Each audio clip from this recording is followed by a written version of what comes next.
tutti marcando con il pennello qui.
you hear anything?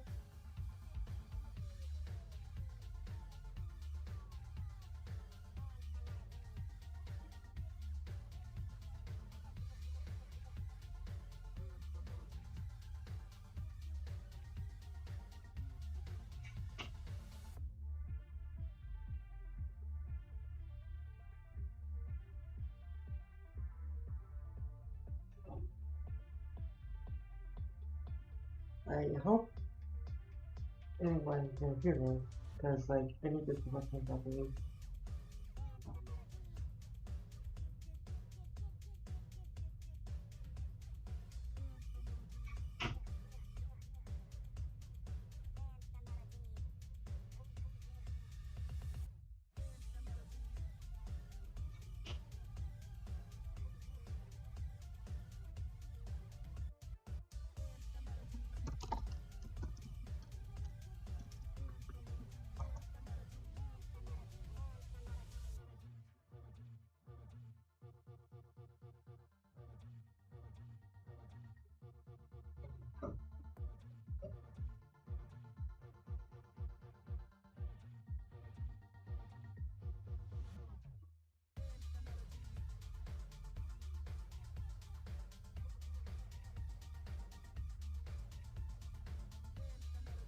So, gotta get this thing look right.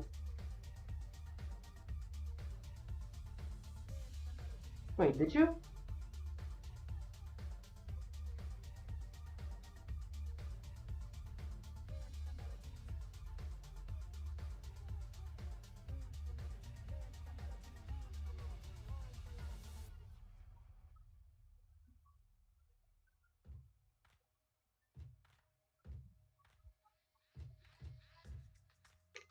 Okay, thank goodness.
Keely, I'm only gonna say this once.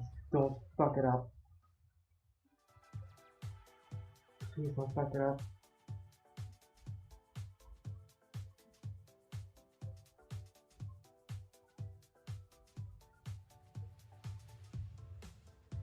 Please welcome to the stage the creator of the Game Awards, Jeff Keighley.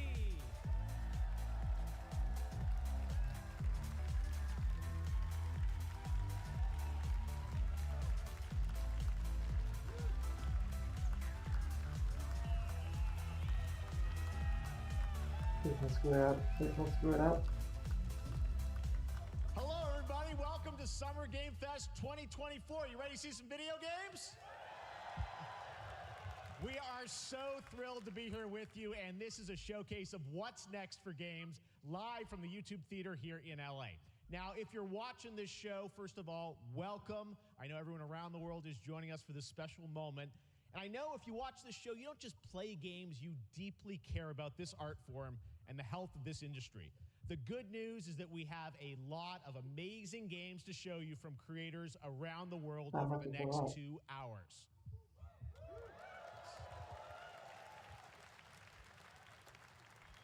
But let's also face it, this has been a tumultuous and difficult year with company layoffs and studio closures, which have disappointed all of us.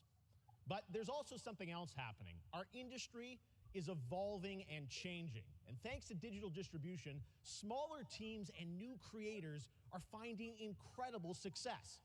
Take a look at this list from Game Discover of the top 10 best-selling new games on Steam so far this year. 2 of them are considered, big company games, but the other 8 come from indie, mid-sized teams, or solo developers.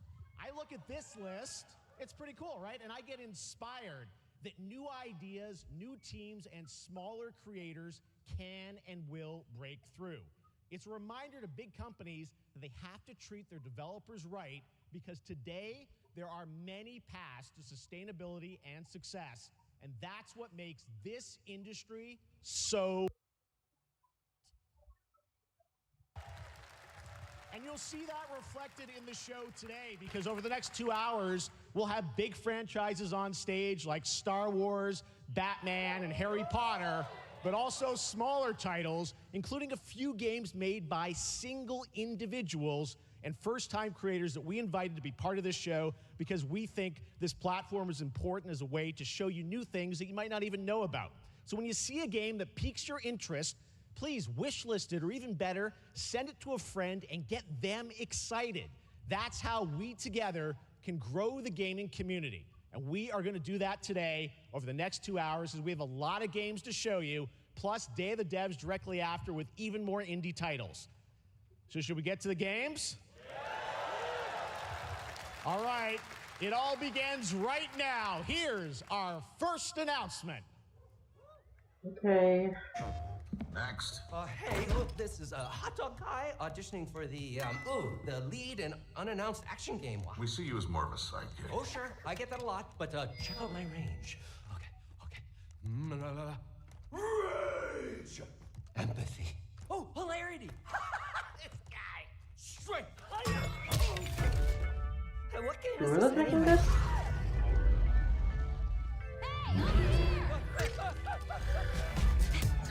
What the fuck? Hey, neat costume. I gotta get me one of those. Ooh, sandwich. Sorry, gotta go. Who is that? That hot dog guy is Aloy, an amazing video game lead. Thunderjaw went mad and is tearing through the valley. Don't worry, I'll bring it down. What the fuck? Fun. Yeah, right in the eye. What the hell? Fire attack. A lonely What? hunting machines all by herself. Hello, I have friends, you know. Let's do this! Right. A friendly hero hunting with her pals. Ow, hey, what side are you on? Exploring, Wow, what is this place? collecting all the shiny things, Ooh, money. and What the? making a home. I mean, I'm impressed, but like, what? This feels like a Lego Dimensions set piece. Thanks, the Thunderjaw. This feels like Lego Dimensions, but it's not. I can tell it's not. Here we go.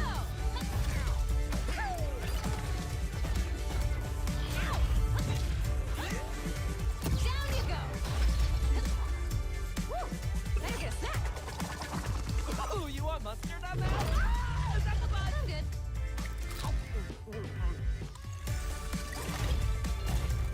Lego Horizon Adventures, and it's on almost every major platform. What? Leave it. This is the first Horizon game on Switch. That's impressive.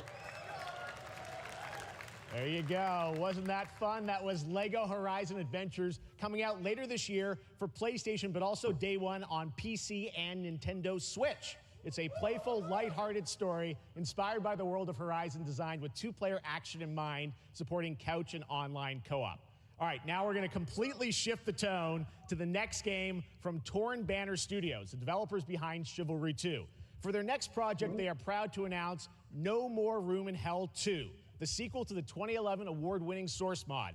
8 players start separate in the dark, and it's up to you to find your friends and survive with permadeath. Here is the first look.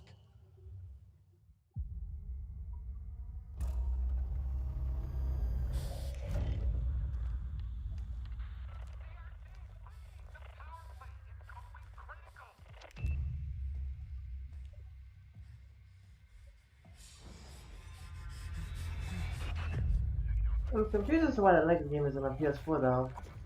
It looks like it could run on it.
Coming this Halloween. Looks really, really intense. All right, to introduce our next game, please join me in welcoming someone who I've known for over a decade. She's been a huge fan of some of our reveals like Street Fighter VI a few years ago, and of course, Final Fantasy VII Rebirth last year when she was sitting in the audience. Well, this year, she's joining us on stage. We're thrilled to have her with us. Please welcome Curious Joy. Who?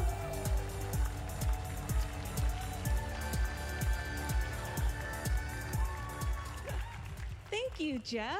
Hi, everyone. I am so excited to be here at Summer Game Fest. I'm here with you today to share some even more super fun trailers. So let's get straight to another world premiere. This is a highly anticipated game from a beloved franchise. Let's take a look. Okay. As young witches and wizards, we all dream of soaring through the sky like our favorite Oh, heroes. what the hell? When it comes to Quidditch, we've all wondered, do I have what it takes to be the next Quidditch star?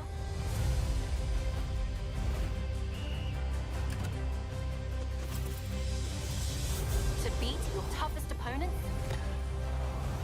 To keep your composure in the face of adversity? To chase your dreams at any price? To seek glory for your team? No challenge is too great. No dream is too big. So ask yourself. I don't care about this bloody franchise. Never did even before the stuff happened.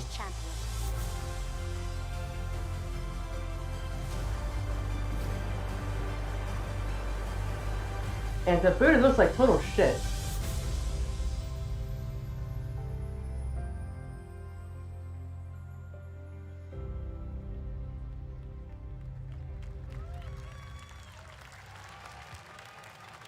That's Harry Potter Quidditch Champions launching It looks like worldwide shit. on September 3rd for consoles and PC.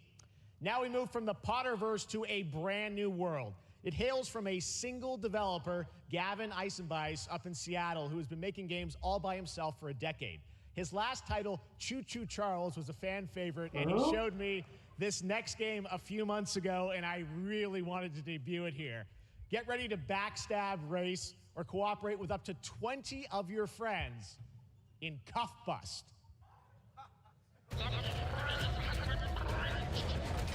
Alright, what the? What?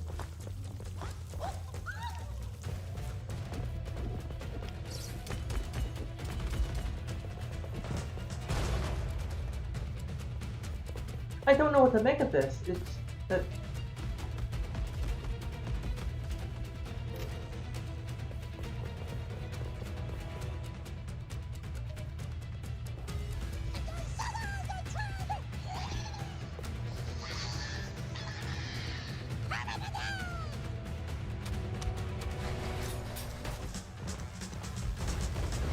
So it's a VR prison break game. I see. From the creator of a horror game about a train.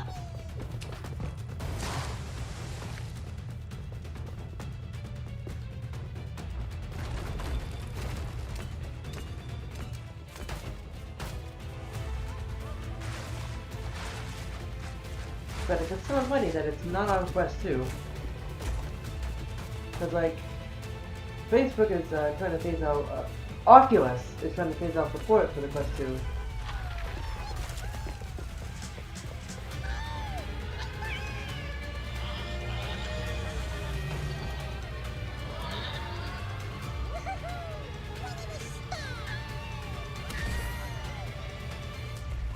Well, that didn't last long, did it?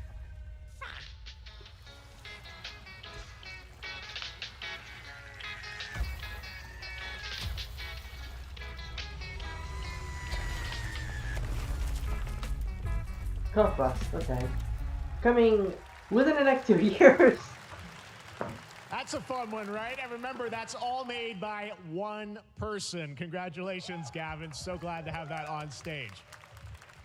All right, next one of this year's most anticipated games is Star Wars Outlaws, coming out on August 30th from Ubisoft and Lucasfilm Games, the first open-world Star Wars game where you live the life of a scoundrel. On Monday at 12 p.m. Pacific, you'll get to see a full gameplay showcase during Ubisoft's Forward event, streaming as part of the continuing Summer Game Fest events. But right now, we've got an exclusive new glimpse at the game, just a small taste of what's to come.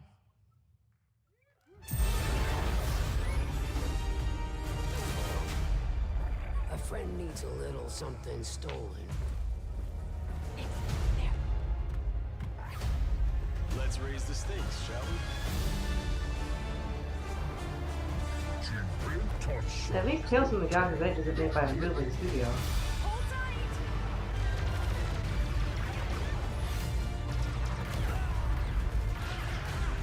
Like seriously, why don't they get Ubisoft to develop this shit? We should get moving. Basic looks kinda interesting.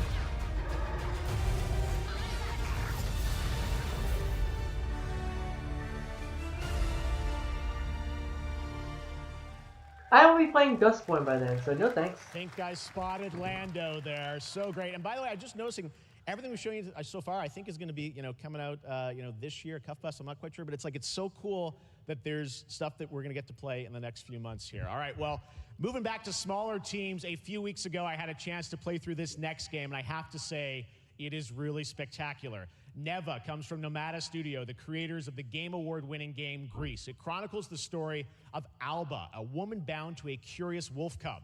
Here's your first ever look at the gameplay.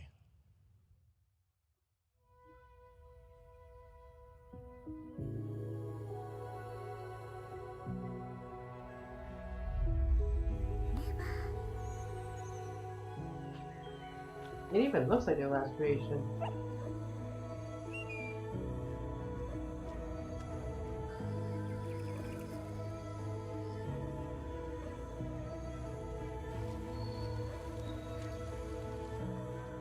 We're getting a lot more indies here than AAA games, and I don't know if I'm thankful for that or concerned.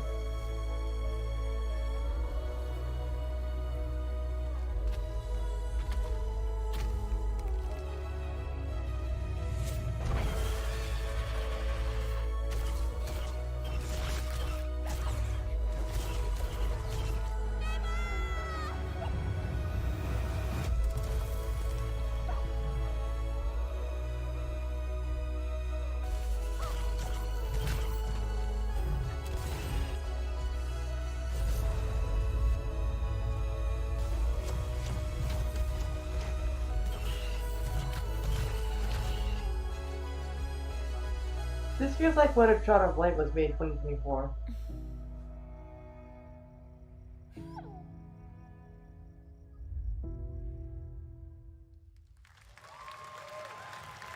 Trust me, that game is such a true work of art, especially when we get into some of the combat. It is tons of fun to play. And there's much more coming later today in the Devolver Direct, which will air directly after the Day of the Devs on this same stream. So we've got lots more for you. All right, next, it's time for our next game announcement.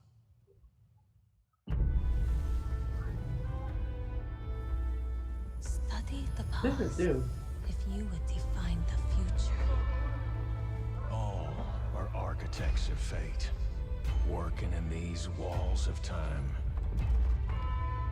Let us all for death At least prepare. it looks like Doom. It probably isn't. Last great journey fair. Let me not then die. It is not. It is not. But let me first do some great thing that shall be told among men hereafter. Each of us shall endure this world's life until the end.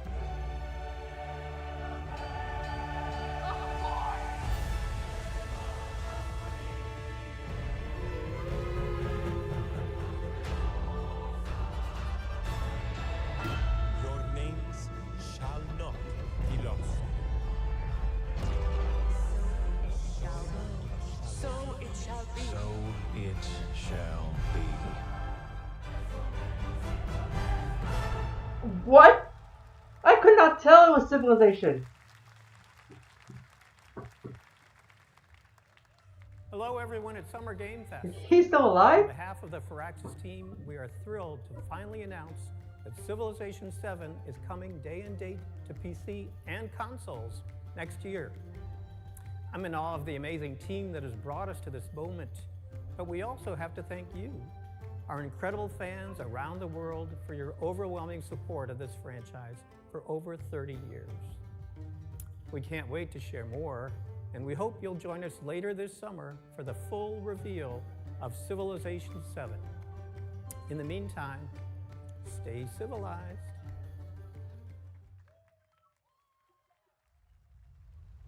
Oh, this is Black Myth Wukong. Like, Game Science only made one game, and this is the one.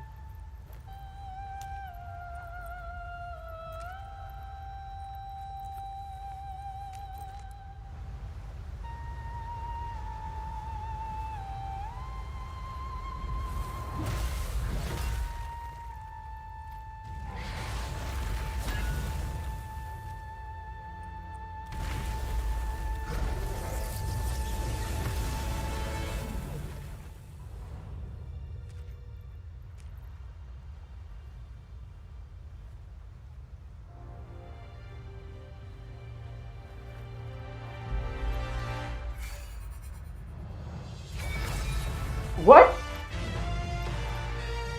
That was such a weird shot.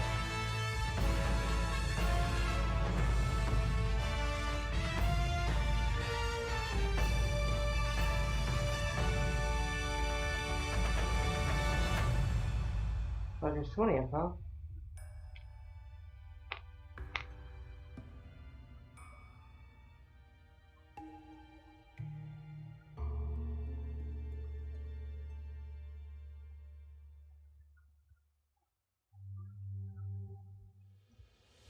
Okay, VR game.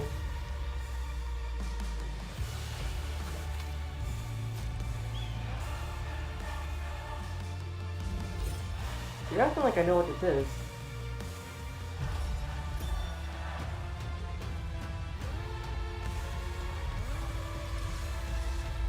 Oh, that's God's map too.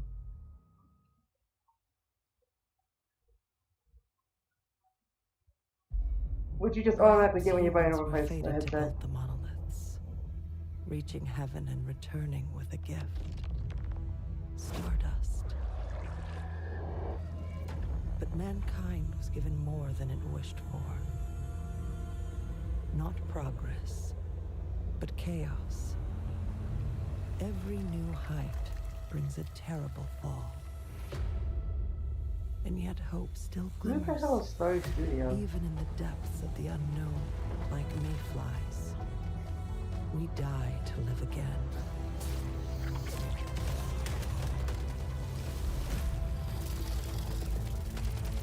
The smallest creatures show the greatest resilience.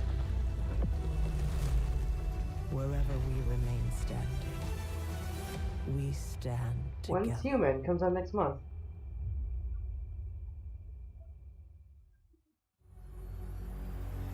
What does greatness mean to you?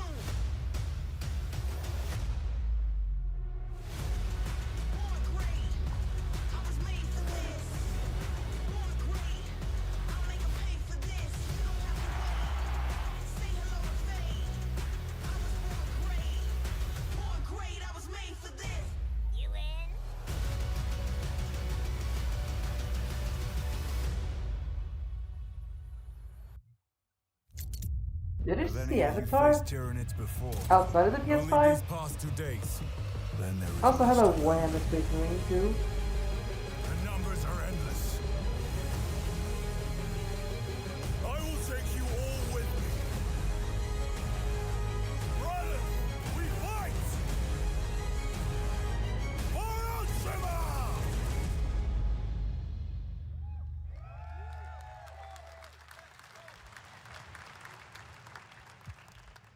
All right, welcome back to Summer Game Fest. We've got some amazing developer guests joining us throughout the show, and I'm very excited to introduce our first guests.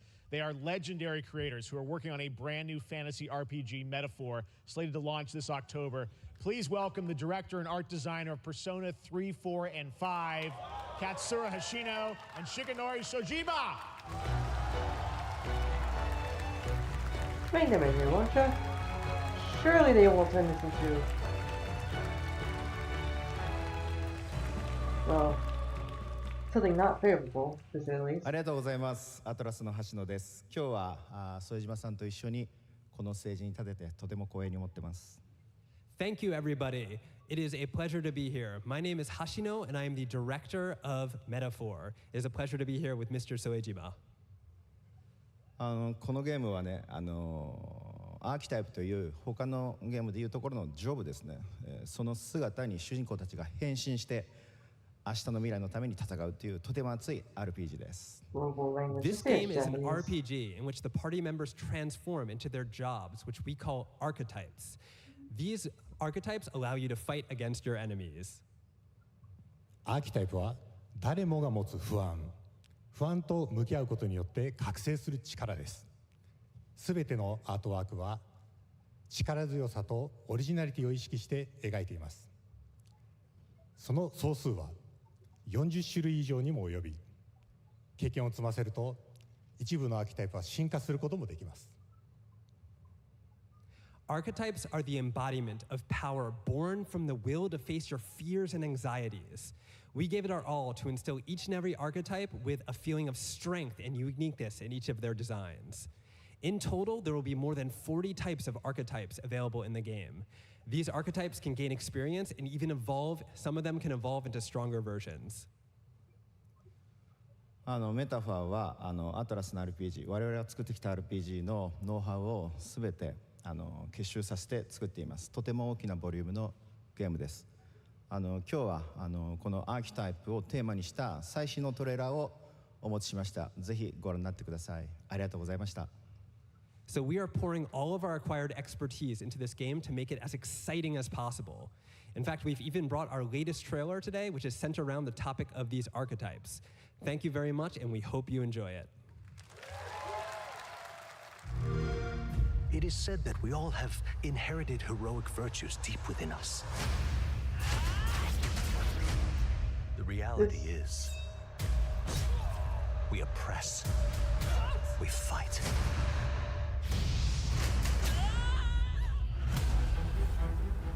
Why is the protagonist remind me of SMG5?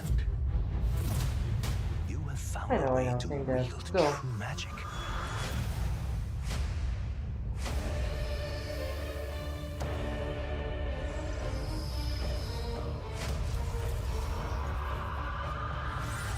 This is the Persona 3 director's take on Persona 5. Many more protectors and followers will gather to your side. Remind people that the same powers lie dormant within them. On guard! You must acquire more archetypes and bring them together. How's this? Gower! No holding back! Now you've acquired a most interesting power. An archetype whose existence was only theoretical. You wield power now.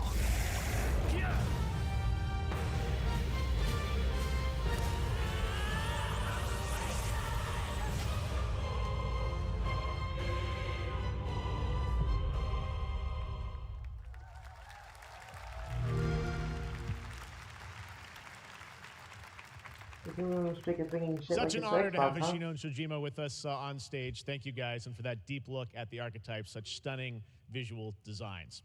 Now we're going to jump into the Arkhamverse. Batman Arkham Shadow is a MetaQuest 3 exclusive VR game coming later this year. As Batman, you face a new threat, the mysterious Rat King and his cultish devotees. Here's your first look at the story trailer for Batman Arkham Shadow. You think the Arkham games end at the Arkham Knight, but no. There's a new darkness overtaking Gotham. No, I don't count Suicide Squad as a real entry. Because it's trying really hard to do something that's not a good game. It's from the fire in the streets, casting shadows of rats on everything that was once good.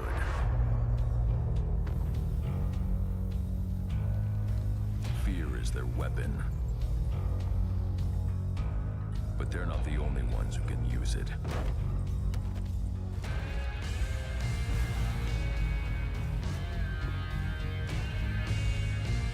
The Rat King will stop at nothing to destroy my city.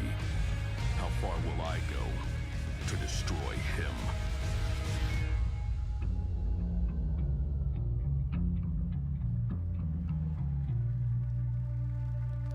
I guess I will be playing it then.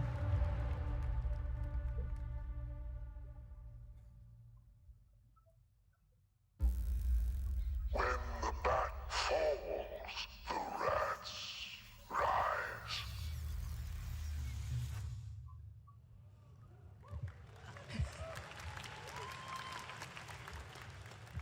I am looking forward to heading back to the Arkhamverse. Now, it is time to update fans on a legendary fighting game franchise. And that includes me. Because I have been a fan of this series ever since one of its first iteration and have been playing each one ever since. So, let's check it out. What's this?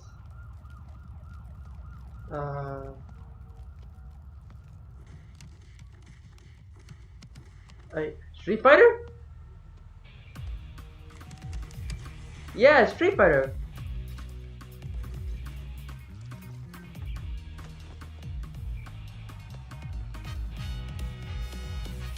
No, wait, it's... Oh, of course, it's Fatal Fury. I'm not complaining, though. Whoa, it's a crossover, huh?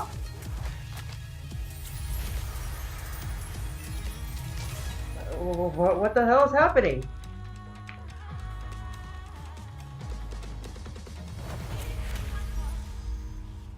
It is a crossover.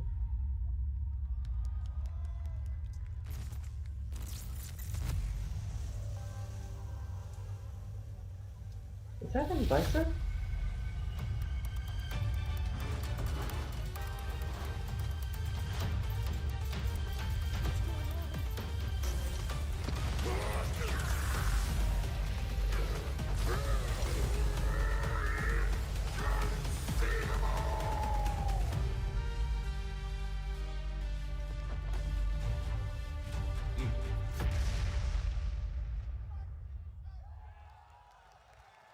What in the world?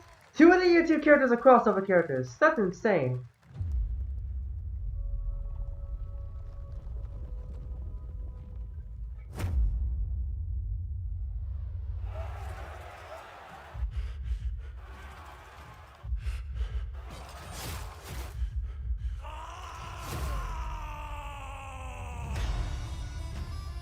Uh-huh. This looks like a Brutal Legend sequel. Except more Dynasty Warriors-y? Somehow this feels like a game I would play.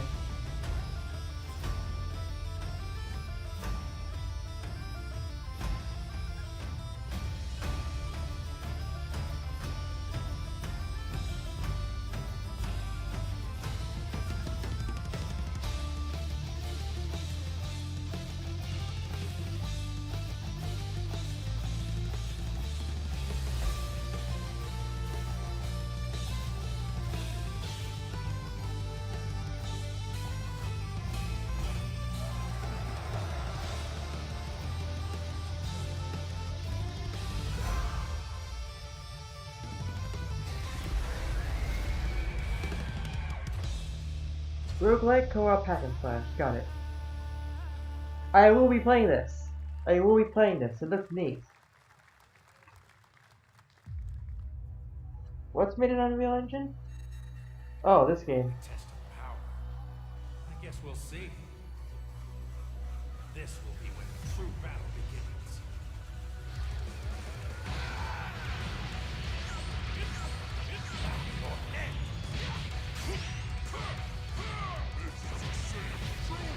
begins. Would it have made a difference if they called this Budokai Tenkaichi 4?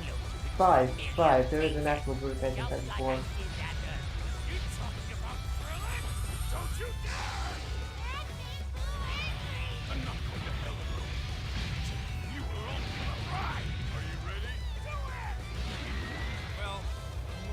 Also, this will be the second anything Akira Toriyama related released after his death. No matter what it takes, I need to rescue Gohan. Goku, wait! What? Never forgive me for this! Now he will suffer my wrath. You are a prison boy! I will show you the true form of autonomous open. It's my turn now. Change everything. Let's do it! This is nothing. I will defeat you! Don't think you can win. There's no way you can beat me now.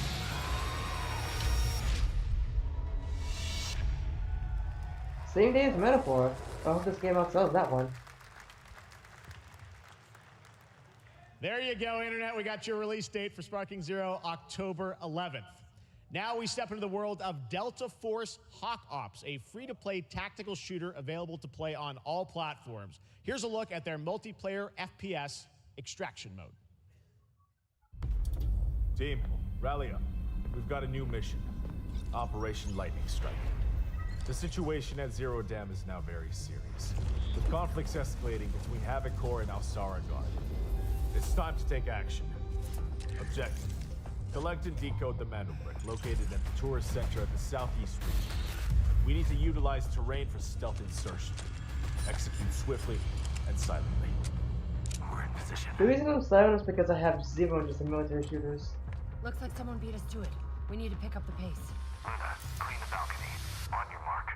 Balcony clear. Go, go, go! Clear the area. Go down. I'm going in. Shit! They've got a flamethrower!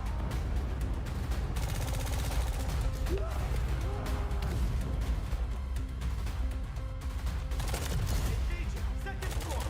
Ah! I got shot! They're coming up!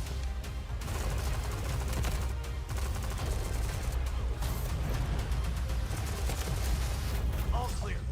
Prepare for decoding. That's all for mission briefing. The drill is over. Operation commences. Good luck.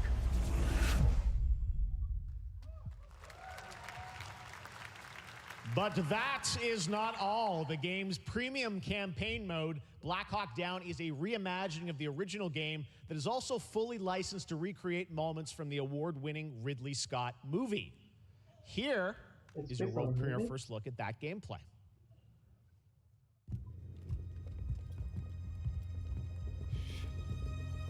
It's based on a movie? I couldn't tell, because it looks like Call of Duty. It looks like every other military shooter ever came out. I had no idea what the remake of an old game.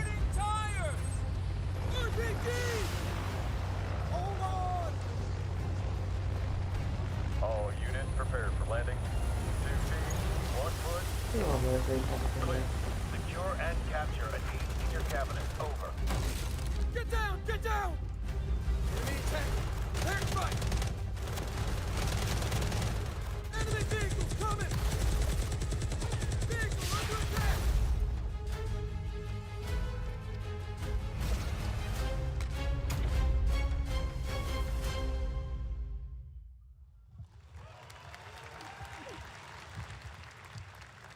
And now, I have an update for you on Fatal Fury: City of the Wolves. For real this time. Street Fighter and Fatal Fury getting trailers in the same broadcast. That's crazy.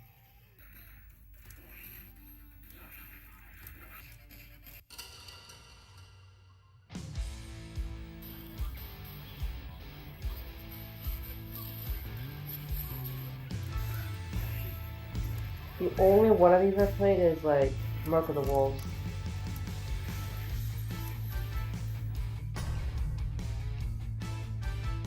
All the other SNK fighting games I played are King of Fighters related.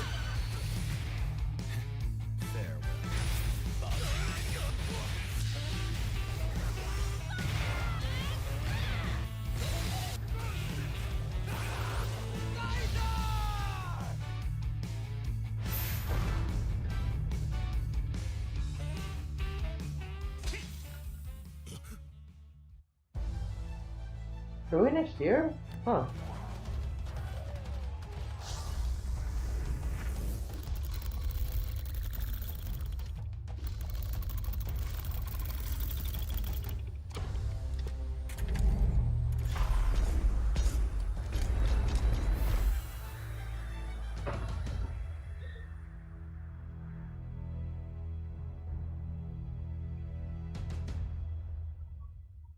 I see.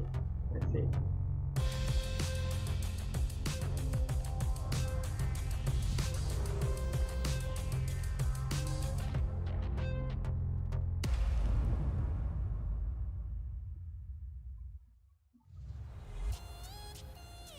What?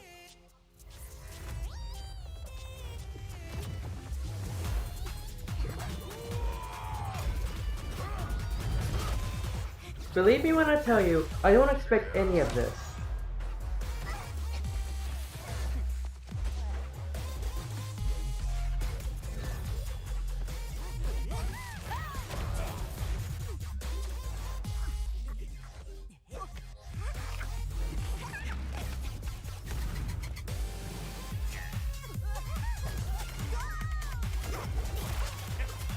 What is the target demographic for this game?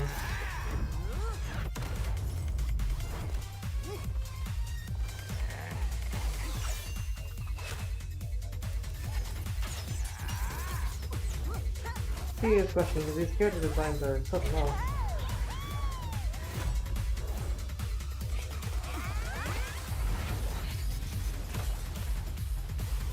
Oh, it's that game! The one where you're fighting destroys entire land masses. Fun concept. You're next.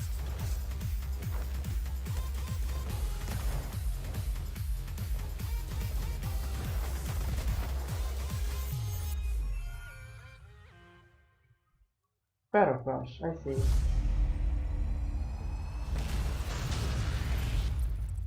Oh, hi, Mecha Break!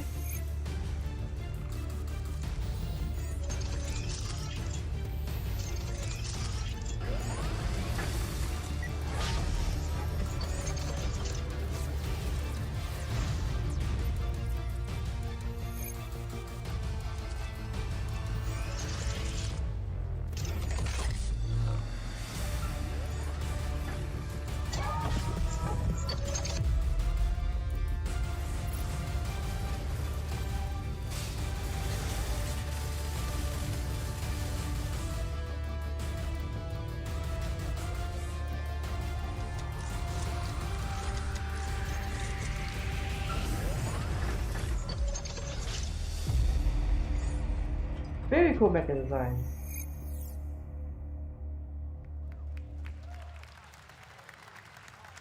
We're back here at Summer Game Fest, and that was a look at Mecha Break with its immersive aerial and ground combat with lightning-fast maneuvers.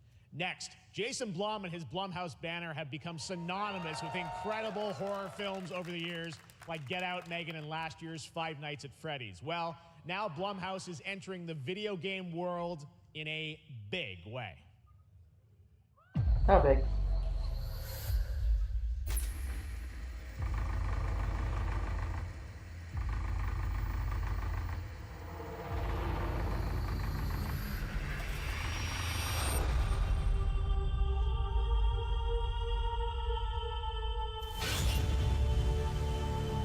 Dark times await us. This whole theater of titles, okay.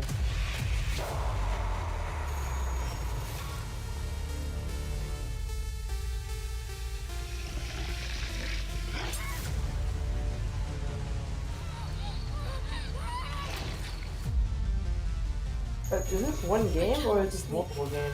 I cannot sleep. I must not sleep. I am terrified to sleep. And I am scared to death to stay awake. Don't worry, Viv. If any ghosts actually show up, I'll protect you. Amy? I'll save you, no matter what. Just go home, Viv. Amy! The local police department asked me to help with a case. Why would they need a game designer? It should have some developer mode.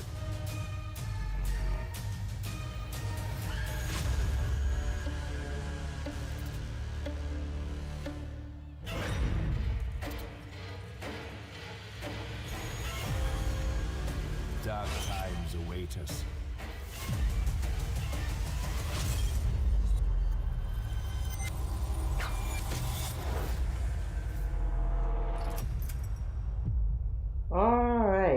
All right.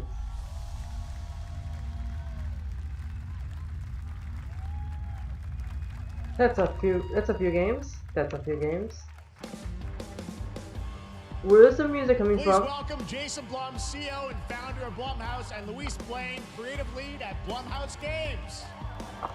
Even with a shit ton of indies, you guys are still corporate as hell. Not quite sure about that. Hey guys, so we got ourselves a full slate there. That's incredible. So Jason, tell us a bit about why did you want to get into games like this? What are we doing? Well, we've been very, very busy. I'm very happy to be here. Thank you for having us. Thank you guys all. Great to hear the fans out there. You'll all be very happy to know we're working at this very minute on the sequel of Five Nights at Freddy's. It's coming. Don't worry. Anyway, horror is, to my great relief, getting more and more popular. Our movies are working. It's working on streaming. It's working in live events. And we wanted to try and take our approach to movies and apply it to games. And that's what you see here. We're gonna do independent games. We're gonna look for creators and give them a platform and encourage these creators to be weird and subversive and find the most effed up, scariest things they can and put them into really cool games. Well, they look great. It's a really diverse, cool slate. Luis, tell us a bit about, we saw a bunch of games there. What can you tell us about kind of the overall lineup of games? Well, as you just saw from our slate, our horror games are a lot like Blumhouse movies. They come in many different flavors of fear, which means there's a horror game for everyone. So maybe you're a fan of nostalgic 90s experiences with a bit of a twist, intense first-person shooters, or maybe, Jeff, you just want some bonus murder in your otherwise very cozy farming sim. I think, we as horror fans, we know that there are so many different subgenres to explore, and our independent development partners, they feel the same, and they're just as excited, which means we've got psychological nightmares, we have supernatural scares, we have cosmic horror. And our team has worked really hard to work with global, creative, talented partners. And that means for us that we really want to, as we're working in indie projects, which means that we can take risks. We can be flexible, and really we can push the limits of what's possible in scary storytelling, and we're so excited. Yeah, no, it looks awesome, all the stuff you have there, and I know, we'll get into when games are coming out, but some of these are coming soon, Jason, right? We got a good slate. Well, yeah, we're on PC and console, and yeah, we wanted to start with not just one, but we wanted to start with a few games. So you want to tell us about those? Yeah. So Fear the Spotlight is our first release coming later this year, and it really hits our mission statement. It's an amazing 90s horror experience. It's got great characters, a compelling narrative. It's also super creepy, and I think people will be big fans of it, even if you're not normally into horror. And quickly, actually, Fear the Spotlight is getting its first trailer as part of the Day of the Dev showcase. So stay tuned after the show. Directly after. Awesome. Well, I know this is just the start, so we'll probably be seeing you in future years with more from Blumhouse Games. But guys, what do you think of the slate? Pretty amazing, right? What these guys are pulling off. Jason, Luis, thanks so much for being here on Summer Game. Thank you, guys. All right. I And have now, nothing to say. here's the world Curious. premiere of a brand new Power Rangers game with a retro feel. What? Huh?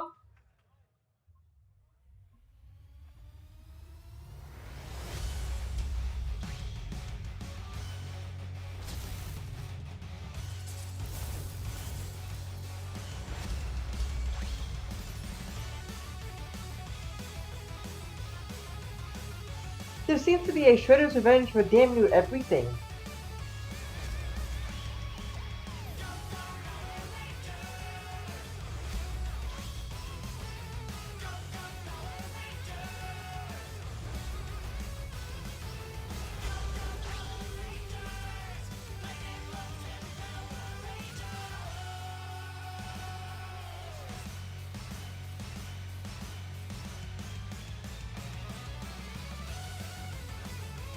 And I do mean everything.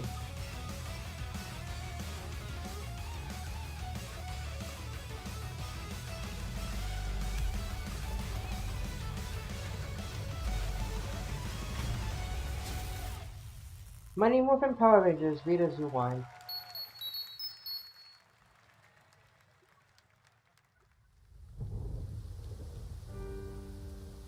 Yeah, it seems.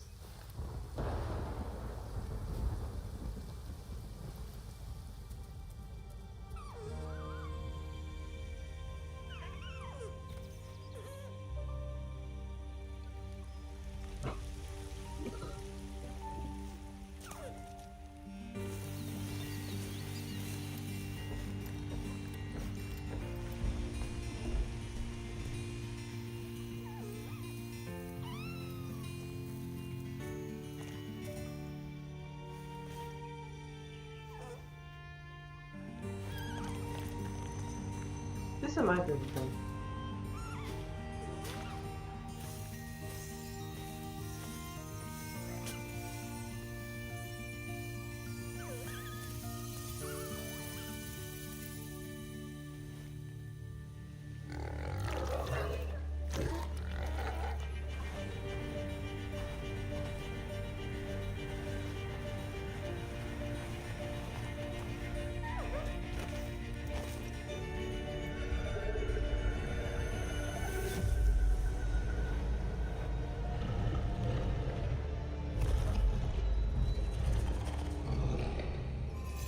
Do I want to know what's in that insane narrative?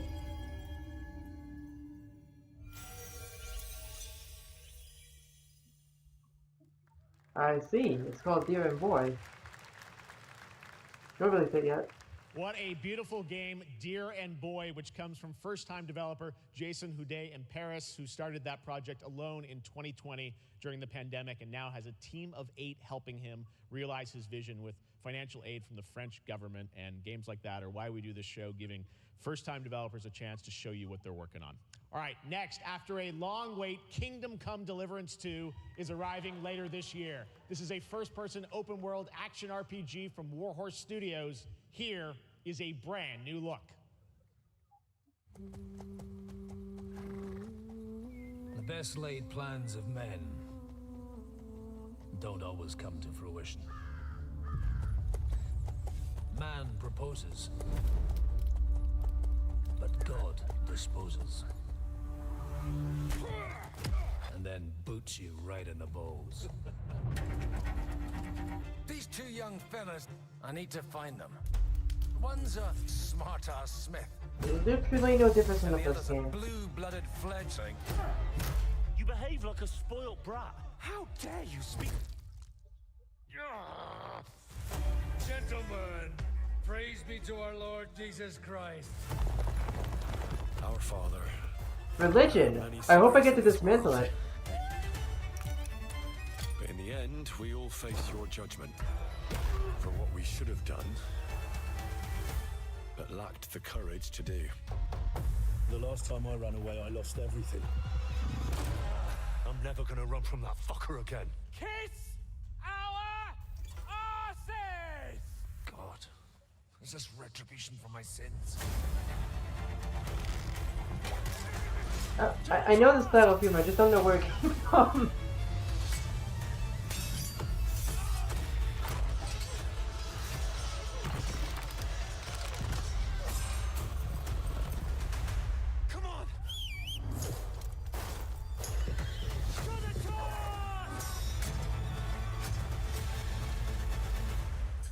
tusk.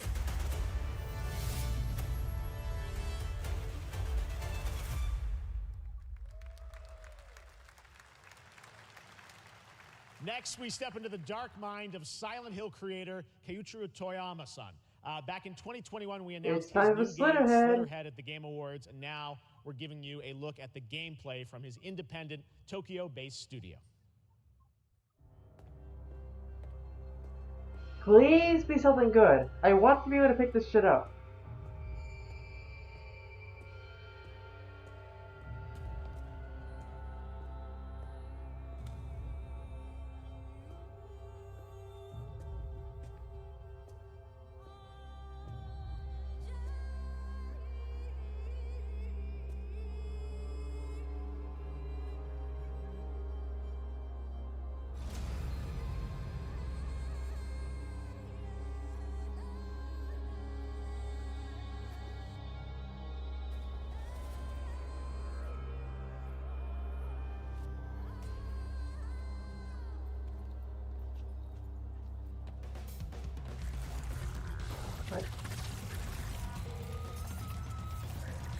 Not but a faint of heart, it seems.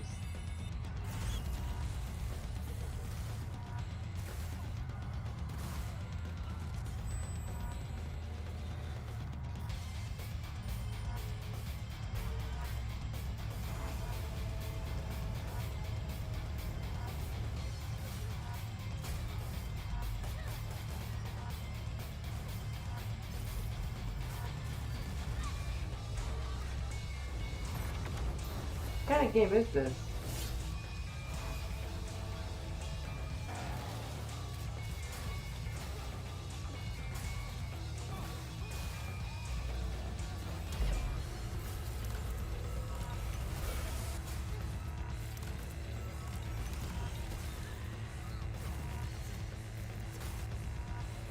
Ooh, combat's pretty rough. Definitely gonna need more time to polish that.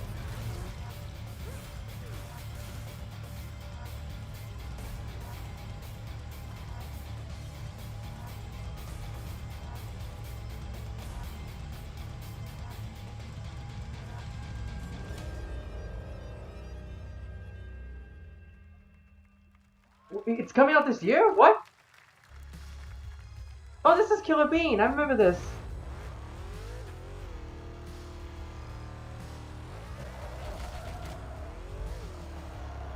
I have seen Killer Bean forever. That was a good movie. That's what I call a dramatic entrance. There's a reason why I'm called Killer Bean. It's because I'm good at what I do. Really. Really. Good.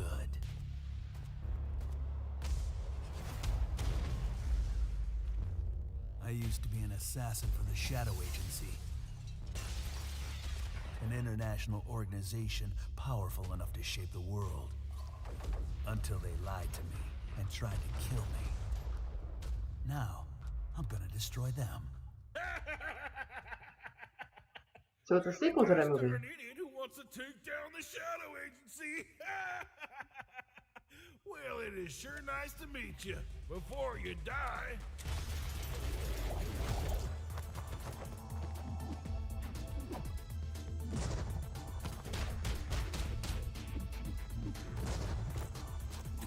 Looking forward to being able to play this. It looks fun as hell. And I think it was only made by one person.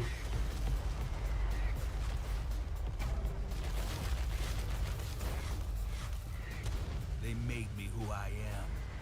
And I will make them Again, one person made all of this.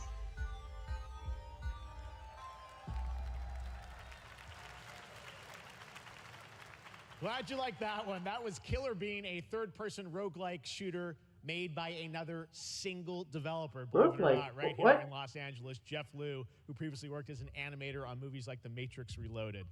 What? So fun. It's amazing what can happen in this industry. All right, to introduce their brand new game, please welcome from the Game Bakers, a small independent studio in Montpellier, France, Audrey Laprince and Emeric Toa. So the creators of Fury and Haven, got it. Everyone, I'm very happy to be here. When we created our studio, Emmerich and I, we promised each other to always come up with something new. So after Fury and Haven, we're here to introduce our new game, Cairn, a survival climber. When I was a teenager, my dad prepared an expedition to Mount K2, but half of his team didn't come back. And I've always wondered, why do alpinists risk their lives in such extreme conditions? This is something we wanted to explore in Cairn.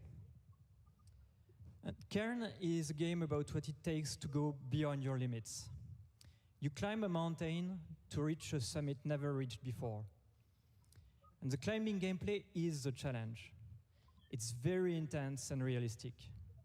It's a face-off between you and the mountain. And what you're going to see in the trailer is not from cutscenes. It's the actual climbing gameplay.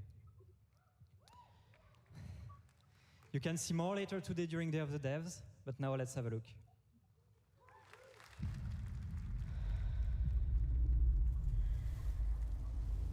So they go from boss rush action game to exploration game with RPG elements to this.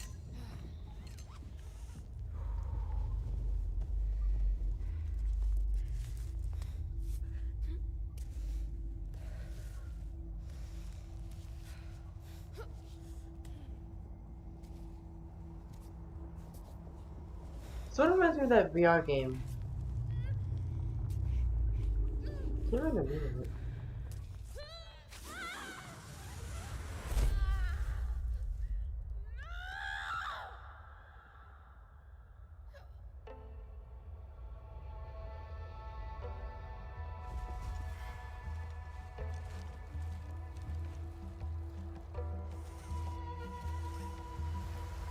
This just smells like getting over it.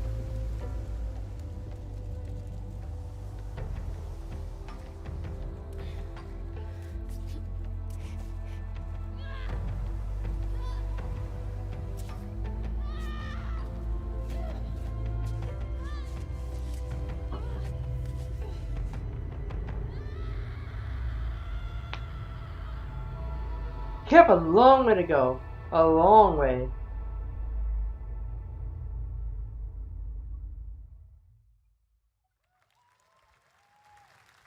Oh, hi, Annapurna.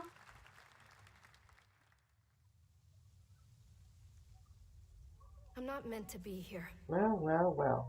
I'm a fighter. I'm meant to be in the arena, in combat. But instead, I'm out here in the middle of the woods, running a tea shop. So, what does running a tea shop involve? Well, there's a lot of gardening, and I've had to get used to the pretty unique tea machine they've got here. None of these tasks are all that hard, they just take patience. And I'm not really the patient type, but I'm surviving. Of course, I have to actually serve the tea to our customers. And once that's done, I'll usually check in with Boro, the guy who owns the shop, to see if my help is needed anywhere. And when all the chores are done, sometimes I'll just sit on a bench. I can tell this thing's name is gonna fuck with me. It's not fighting, but it's peaceful. And what's weird is that I actually feel good. I'm happy. I can stop running now. I can stop. I can stop. I can stop running. This is good for me. I need to enjoy this. I feel good. I'm happy. I'm happy. I'm happy.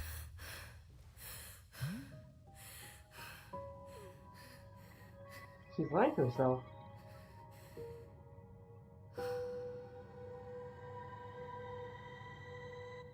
Wonder stop.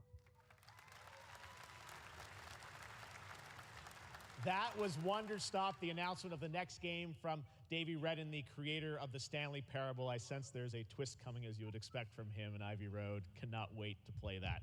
All right, now here's a look at the story trailer for Unknown 9 Awakening, a narrative action-adventure game that tells the story of Haruna, a young woman born with the ability to venture into the fold, a dimension that overlaps our own. Alright, give it to me. Turn your thoughts inward. What? And focus on your shade. Do you feel it? I do.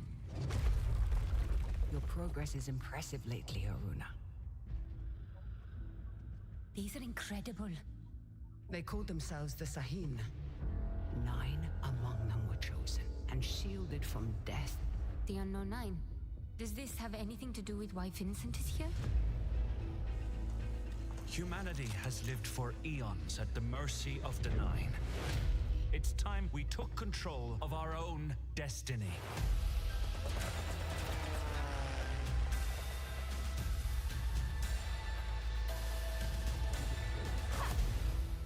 Why are you so interested in Vincent, anyhow? He killed someone I loved. Remember stepping. Find your target and bridge the gap. You don't belong here. You're wrong. This is exactly where I'm meant to be.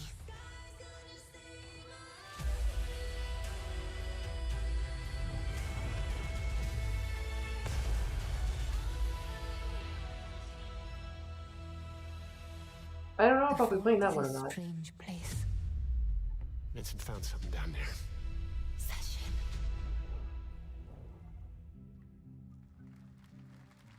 It'll be on just about anything. Also had a jump scare. I finally have something. Something that I want to protect. Now steel your heart. Adventure starts. That's in 6 days.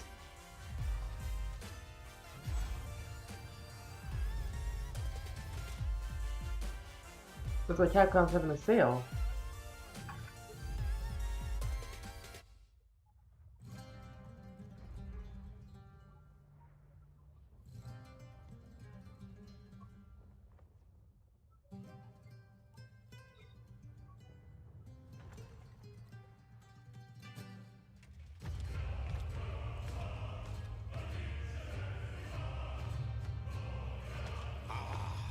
Delusion taken form walks into my great hall.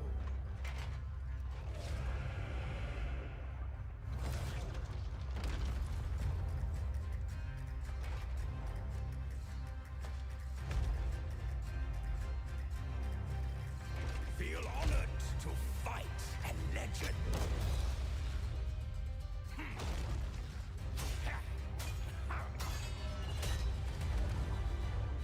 On guard. Sounds like a tough one. Final chapter.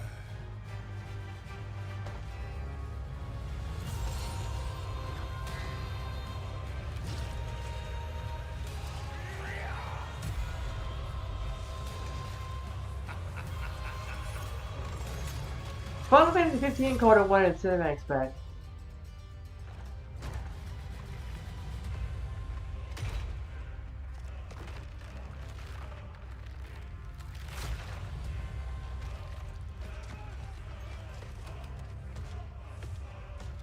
Like, this feels like the end of Kingslave.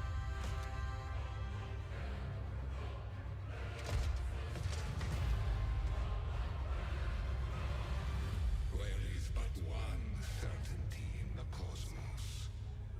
Wait, I know what this is. They know it to the last song. Knew it.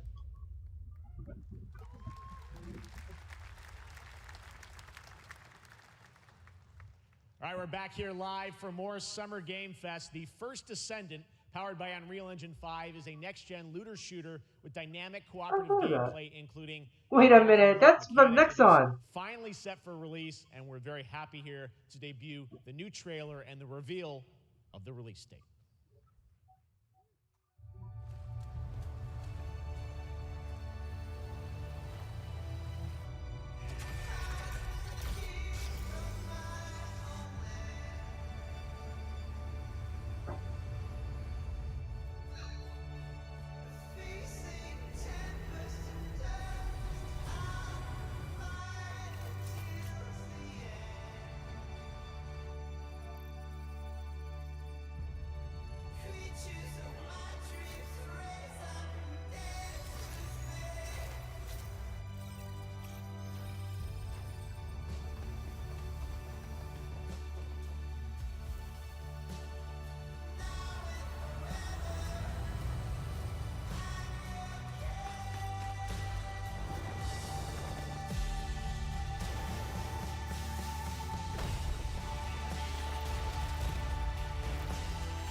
You know, if I wanted a game like this, I would just play Warframe.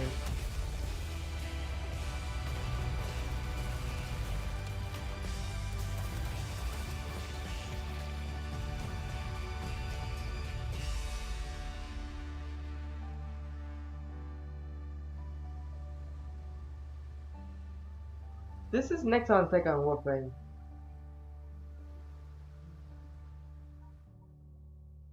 Next month? I see. That looks awesome. The first Descendant will be available across PlayStation, Xbox, and Steam. Wishlisted now and prepare for the release on July 2nd. And now, please welcome two developers whose hit indie game, Among Us, took the world by storm in a couple game awards. Who? From Inner Sloth, here are Victoria Tran and Forrest Willard.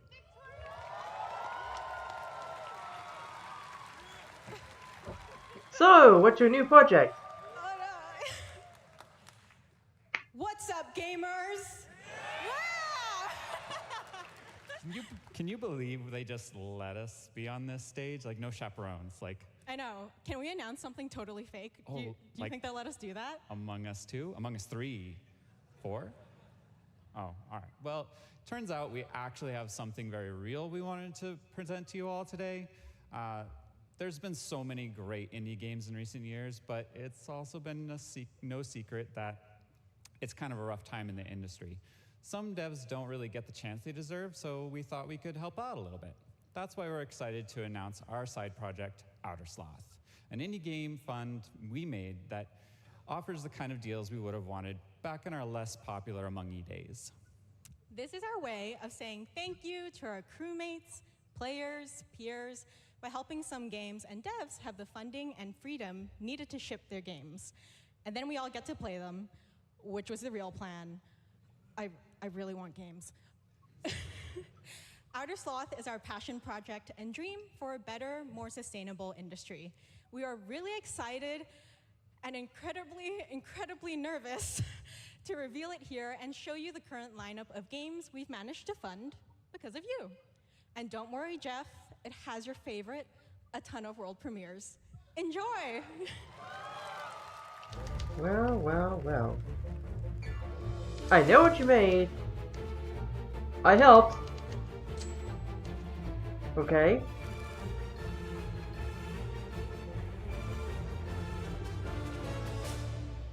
Hi, I'm Ian from ShapeShot, and you may already be playing our first game, Mars First Logistics. We're Trinket Studios, creators of Battle Chef Brigade, and this is our card battler RPG, Battle Suit Aces. We are Studio NE%, and we're making the Marsfield Archives, a game about building and exploring connections. Hi, we're Midnight Munches. We just released a demo for one-button bosses, our boss rush game, with a single button to press and a ton of bosses to beat. Hey, I'm Husband, game director at Huscrofts, and this is Rogue Eclipse, our epic spaceflight action roguelike, where you'll have to customize and master your starfighter, take on merciless armadas, and vanquish a fleet of colossal super destroyers. And we do have one more game that's very early in development. Hi, I'm Eka, creative director of Outer Loop Games, makers of Thirsty Suitors and Falcon Age. In our new game, explore the world in an upgradable mech and cook up tasty dishes for local communities. Fight off corpos, discover new dosa recipes, and reunite with your strange loved ones for one last meal. Project Dosa is a game about life, death, love, and food for the soul. Cool. I can respect this. Somehow. I can respect this. Thanks, Victoria and Forrest. Those all look fantastic, and I cannot wait to play them. But all of those amazing indie games aren't the only thing coming out of Inner Sloth. Did you know that there's going to be an Among Us TV show? Sounds like you did. Yes, there's going to be an Among Us TV show. Check out this sneak peek.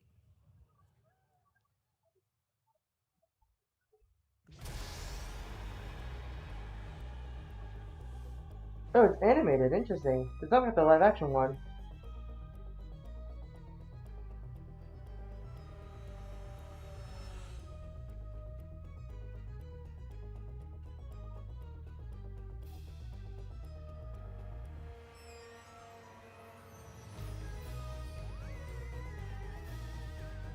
Are those?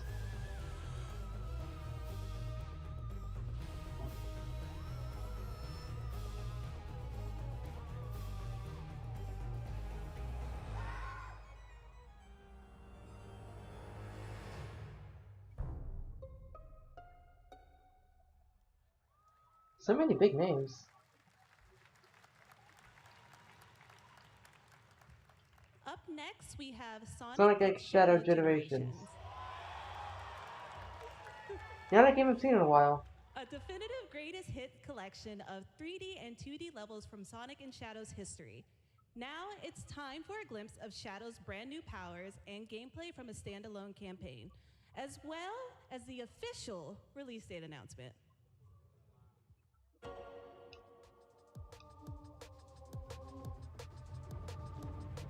Hi, Egg Dragoon.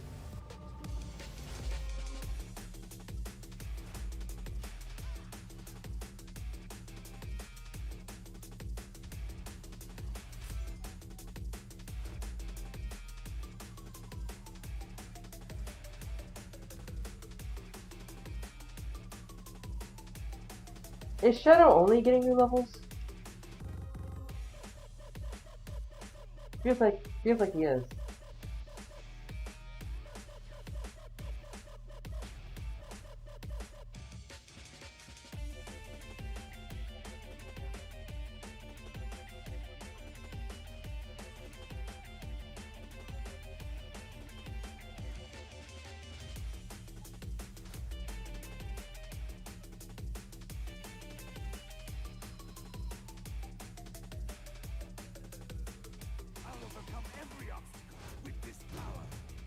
What the fuck? What the hell is that?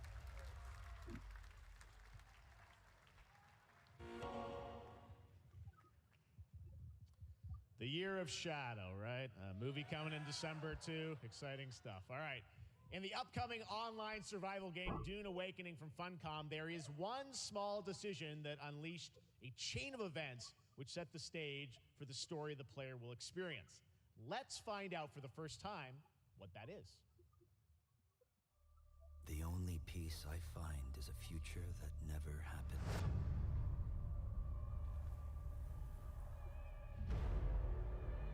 One where I, Paul Atreides, was never born. I created the future until it created me. But I see a narrow way, a path that might have been. What if my mother had obeyed her orders and given birth to a girl? Everything would change. Dr. Yue exposed before his betrayal. A world where my father lives. House Atreides surviving the Battle of Arrakeen. Sardaukar deployed to protect the spice melange. A war of assassins spreading across the planet. Fremen exterminated. No Muad'Dib. No Lisan al-Gaib. No Kwisatz Haderach. All of my visions lead to horror. Except for this one. This one leads to you.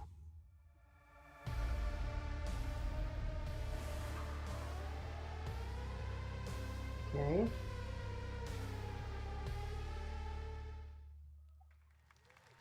More Dune Awakening coming at Gamescom ONL in That August. sounds Now like- it's time to see the announcement of another new game from a brand new development studio. HB Studios, and it appears they're...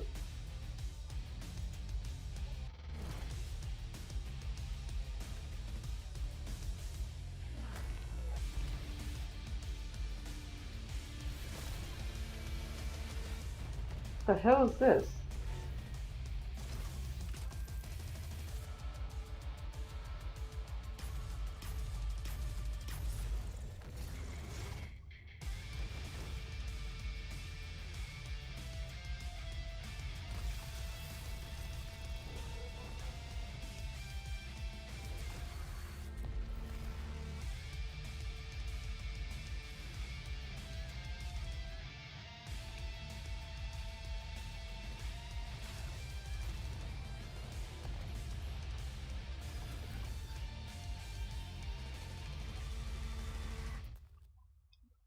Battle Aces, okay. To tell us more about Battle Aces and show you the gameplay, here's David Kim from Uncapped Games. Thanks, Jeff. So Battle Aces is the RTS game for everyone. It's for players that are brand new to RTS as well as RTS veterans. We really want to bring the core fun of RTS to everybody, kind of like how games such as World of Warcraft did for MMOs or Hearthstone did for card games. So Battle Aces is an action-packed army versus army game that has a high emphasis on the strategy. We want to bring this type of very specific RTS fun to players in two major ways.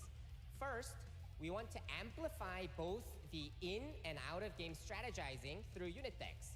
And what makes unit decks very cool is not only will players be able to define the exact way that they wish to play, but also players will be able to experience an endless possibility of strategies.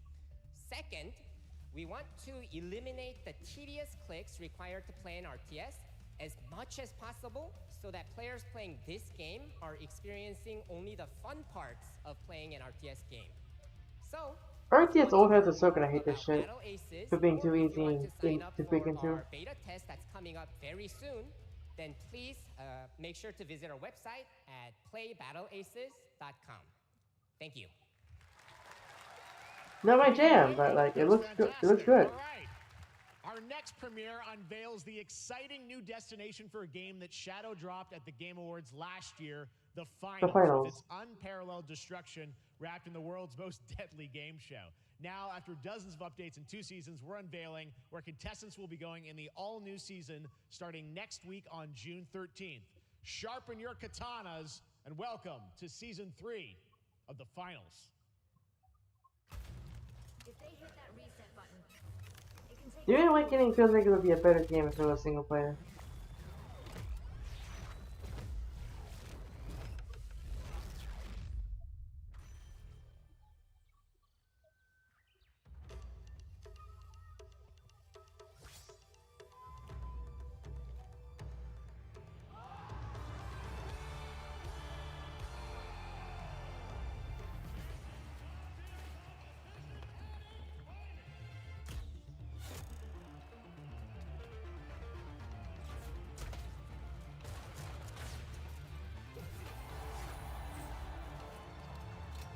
This game keeps evolving.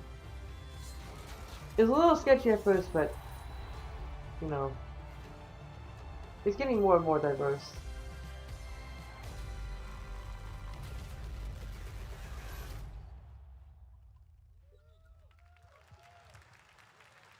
The finals in Kyoto. All right.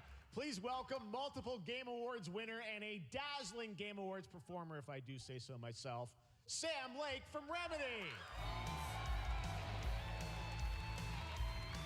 Well, okay. Alan Wake 2 is here for some reason. Is it getting DLC like it was rumored?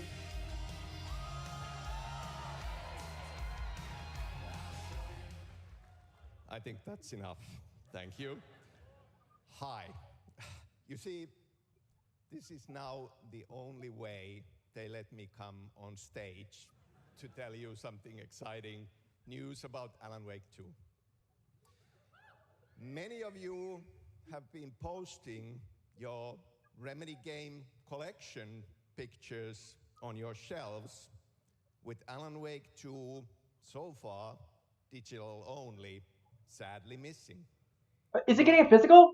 We Please tell me it's getting a excited physical. to announce physical deluxe Thank fuck! I've always wanted to play this shit. and physical collector's editions for Alan Wake 2 coming this fall. You can lock in your copy starting tomorrow. What Next, did you say? we promised you some expansion content for Alan Wake 2, right? I'm thrilled to introduce you all to Night Springs. So that was a leak, huh? It contains 3 episodes with 3 familiar, fan-favorite, playable characters in mysterious, terrifying, and quirky what-if scenarios. it was a chance for us to really go out there, as if we already didn't. Night Springs will be playable in less than 24 hours. Tomorrow. What do you mean you're shadow dropping it? Thank you. Now, with this world premiere, I invite you to step into Night Springs. Night Springs, a special place, a shifting space, existing in a countless number of parallel It's just the Twilight Zone. It's just the Twilight Zone. It's just the Twilight Zone. It's just the... Always familiar to us. In Night Springs. It's just the Twilight Zone. I'm in danger. Please, my #1 fan. You're the only one who can save me. And I will come back for you, my love. And cut. Sean, I'm really happy. This is gonna get strange. I was the only one who could save the writer and the very soul of literature.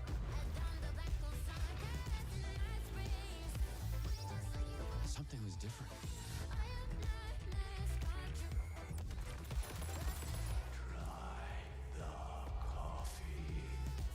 I have a shotgun. Well, I gotta... Wait, that's a real shotgun? Yeah.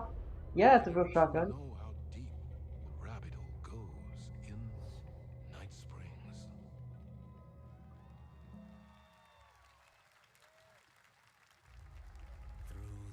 What's Amazon Games doing? They've come to these mythical shores, seeking mastery over death itself.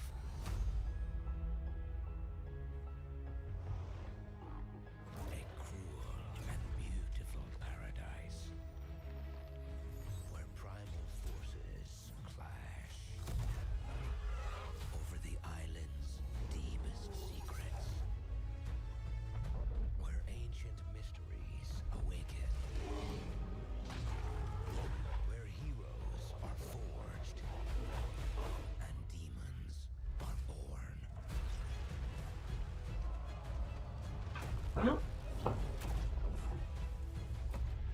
This is Eternum. New World Eternum. Oh, it's a sequel to that game. Okay.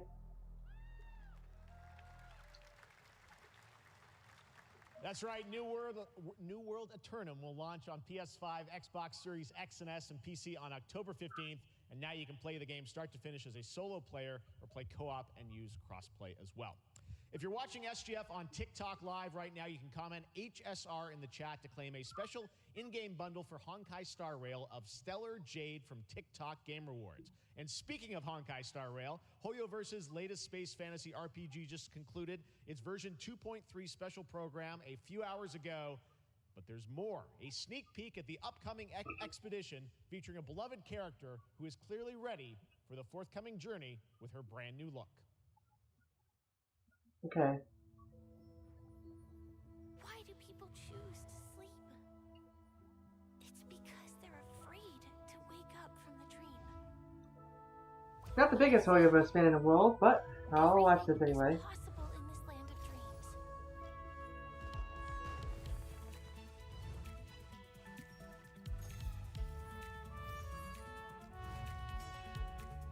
The nightmarish past will disperse and fade away like bubbles in water, and the future that you don't want to face will never come.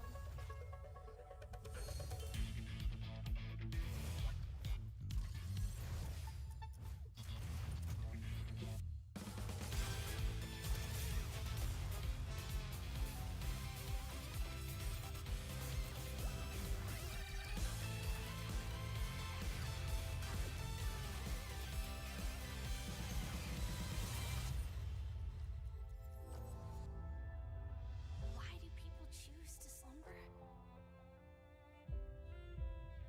Because in the end, we will wake from our dreams.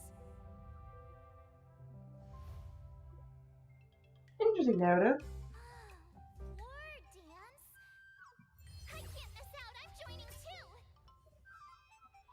I'm sorry, what's your name again?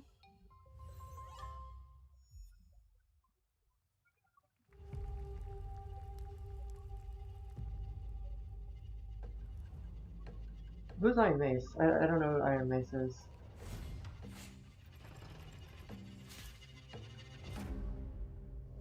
Dark and darker?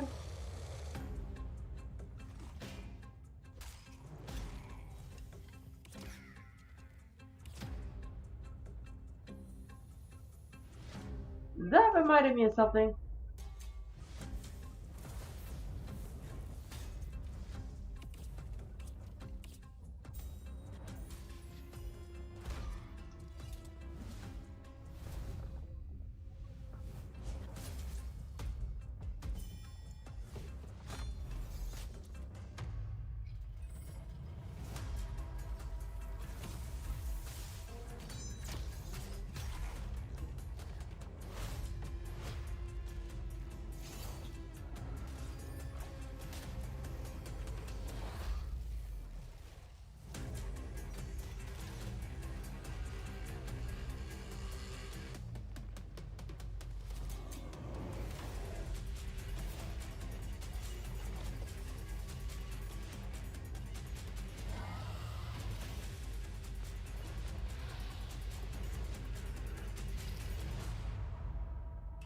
Free game, huh? There you have it, the unforgiving fantasy FPS dungeon PvPvE adventure, Dark and Darker, is now live on both Steam and Epic Games Store today. So play it this weekend. All right. Lots of fans are joining us here in person at the YouTube Theater, and we thank you for that. And ahead of the show, 4 lucky fans were upgraded to our VIP section thanks to the Discover Orange Ticket upgrade. With Discover, you don't have to be a VIP to be treated like one. All right, now here's the announcement of the release date for Capcom's upcoming Kunitsugami Path of the Goddess.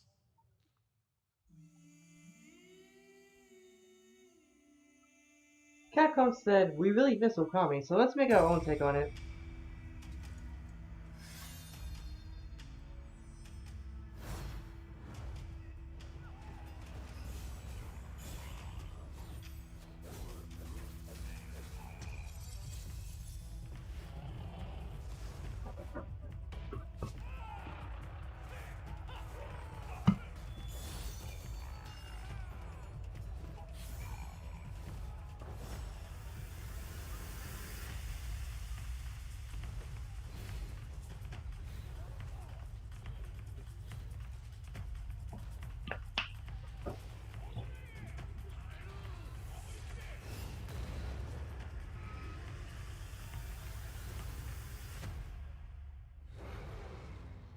Next month, huh? I see. Day 1 Game Pass game? Okay.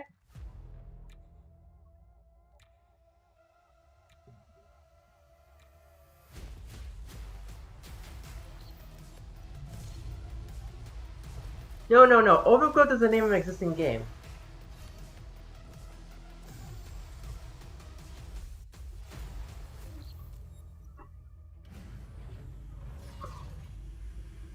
Also, these games are subject to way too many Qs and Fury.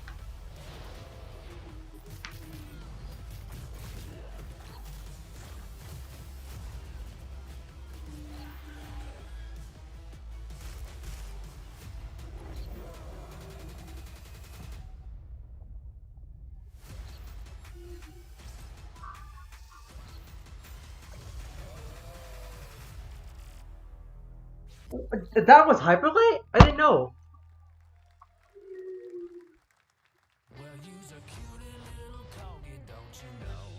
Party animals. Hi, party animals. There's a game that looks just like you. I think it was called Gang Beast?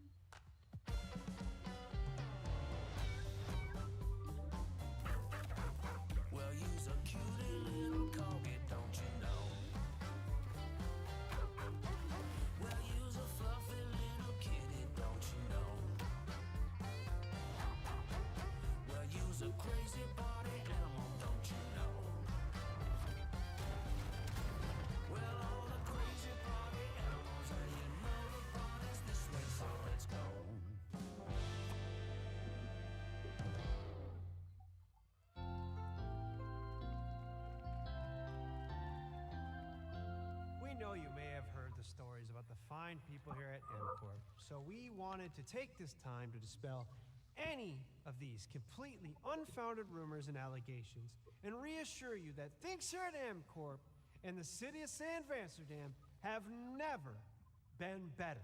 Things are going great here. We have absolutely nothing to hide from the citizens. Everybody here at MCorp loves this town. We think this town rules. Why would we here at a town that rules? I can't stop thinking about how you're saying we're selling the city for scraps. That makes me sick. That makes my whole family sick to their stomachs. My wife hasn't been on the toilet for weeks because of what you're saying about what MCorp's doing to this town, all those lies. Everyone at MCorp is really good. Stop crying, all right? This is business. Look around, pal. This is how businesses are run. Now, you should have known that when you were hired on, okay? Jack, tissues. Come on, pal. Ah! Come on, faster. That's not about this. That's a father and son. That's actually a home issue.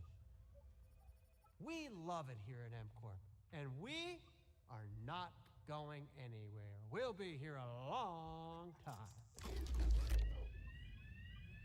Nobody panic. Oh, this is satire.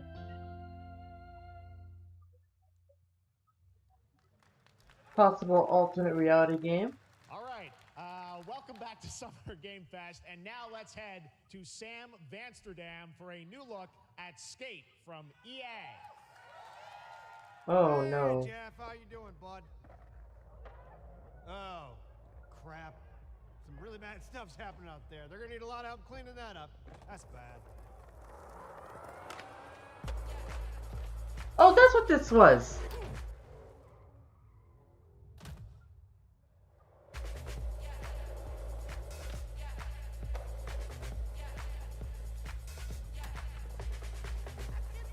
It was a trailer for Skate. I didn't know.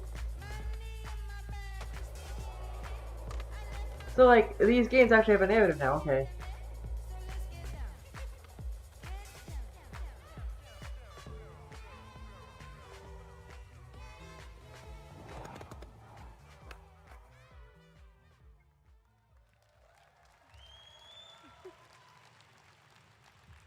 Very exciting that people will finally be able to play Skate on console in the near future. Our next world premiere is an indie sensation from Japan that is adorable, deadly, and has over 25 million players worldwide. That's right, I'm talking about Power World. I mean, just look at the giant depresso. Cheer up, buddy. It's Summer Game Fest. Now, here is the first major update announcement. A whole new island is coming. I did not. Rocketpair, what are you doing here?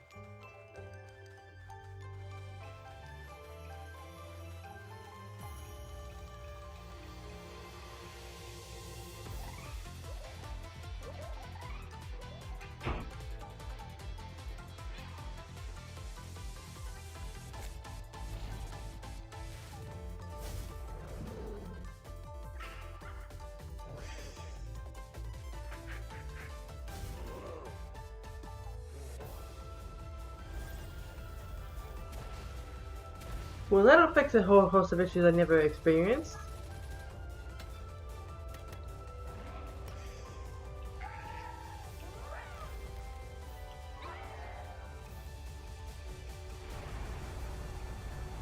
So are you gonna kill them or make them into slaves? Depends on you. Also, you don't have a middle ground.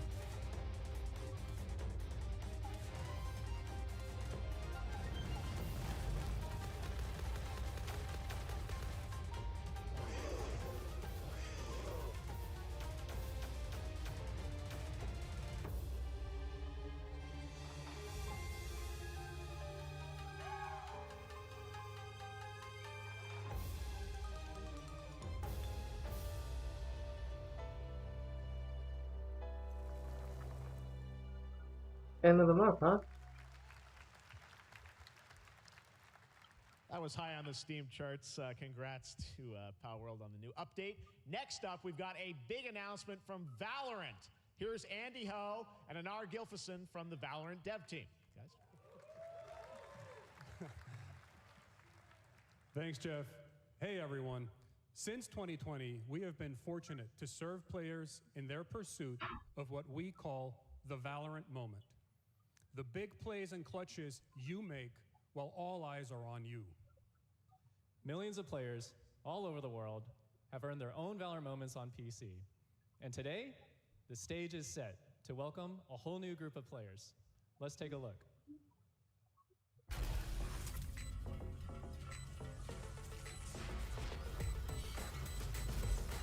From Riot Games, the problematic game developer of League of Legends, among other things.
This game managed to make Concord look interesting.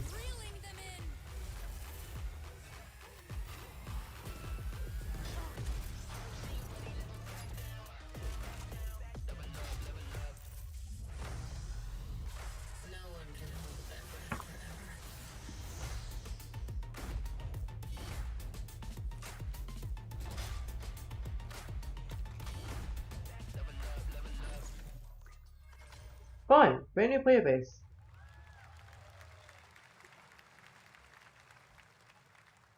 That was Valorant's core tactical gameplay. Everything you just saw was captured on console and with a controller. Valorant is coming to PlayStation 5 and Xbox Series X and S this year.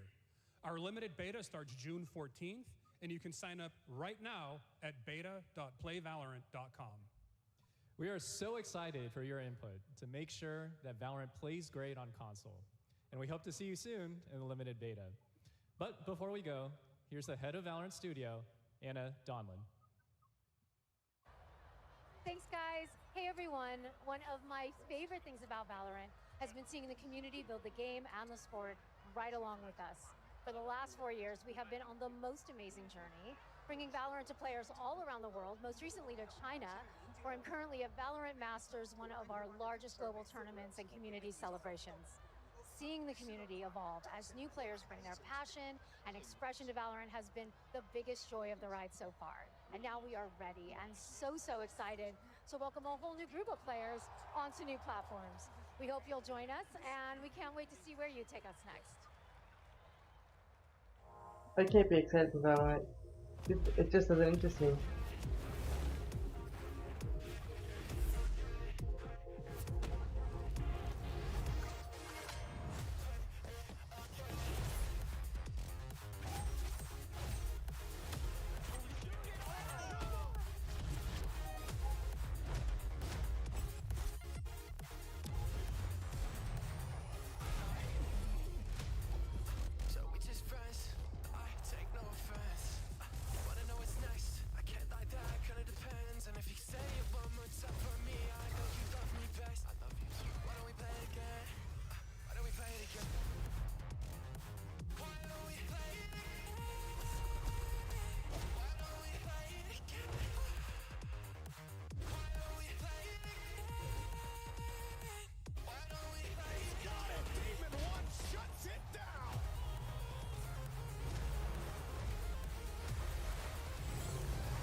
I'm not in this crowd. I just...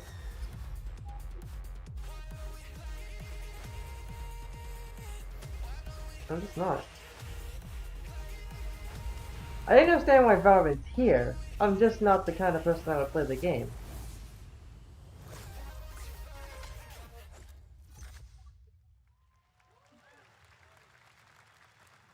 Exciting to have Riot on console with Valorant. Thanks to the team at Riot for sharing that with us here at SGF. Our next announcement is a big deal from our friends at DoorDash. 5 weeks of deals with Summer of Dash Pass. Sign up for Dash Pass now for $0 delivery fees and get 50% off your next DoorDash order. Now, here in the audience, we've got a guy who is normally co-streaming our shows, Yang Ya, who is also an amazing voice actor, who's been in countless games such as Like a Dragon and God of War Ragnarok. Well, next week, Yang is going to be voicing a character in a movie, Inside Out 2, where he plays a fictional video game character, Lance Slashblade. And we've got your exclusive first look. Check this out. A movie? Are you kidding me? To your eternal fate. Lance Slashblade? But he's a video game character. Why is he here? Yeah, I always thought Riley had a secret crush on him. I never saw the appeal. I long to be a hero, but darkness haunts my past. I'm in 100%.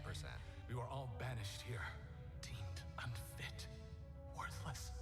Don't you dare say that! You do not deserve to be thrown away! 1 second, Lance. Don't you remember his power move? I'm coming for you, Riley! Oh, yeah? Watch this! Come on! No one is totally worthless. But I am a warrior cursed with a feeble attack. Then you must make your curse your gift.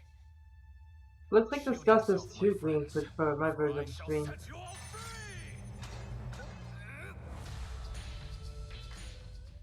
The #1 gaming monitor brand in the US, Samsung, just released new 2024 monitors for gaming, work, and entertainment. Scan the QR code now to get up to $300 Samsung credit when you purchase through June 17th, plus a chance to win $5,000 Samsung credit for US residents. Summer Game Fest 2024!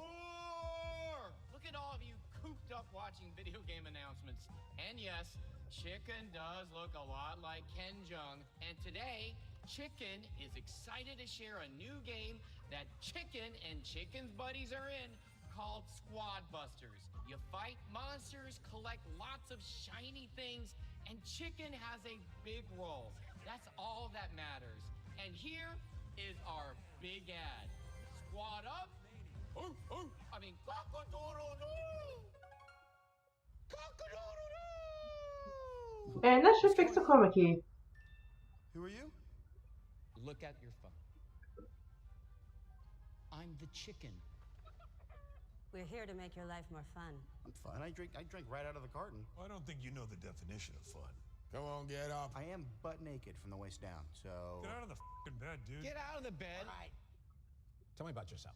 I think I'm an excellent candidate for the job because...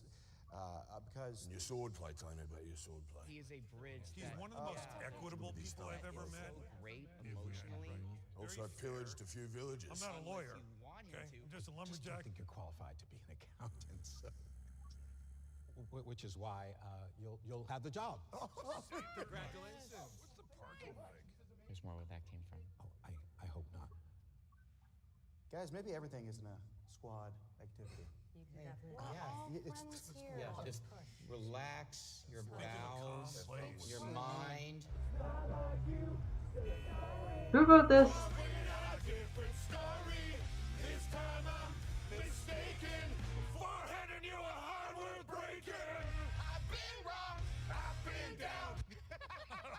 Hey, look at these clowns. You call this a squad? Pathetic. Pasta. Jinx. No, you Jinx. You supposed to be a lumberjack?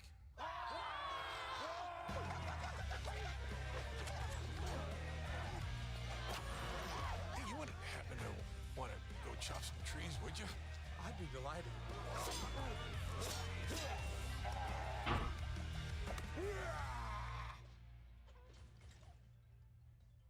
I think our job here is done. Where are you going? You can't leave. Aye.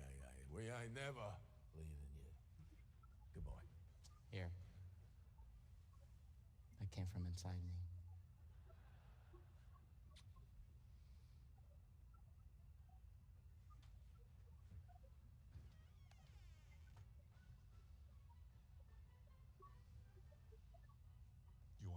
shut the door? What was that? What did I just watch? What? What did I just watch?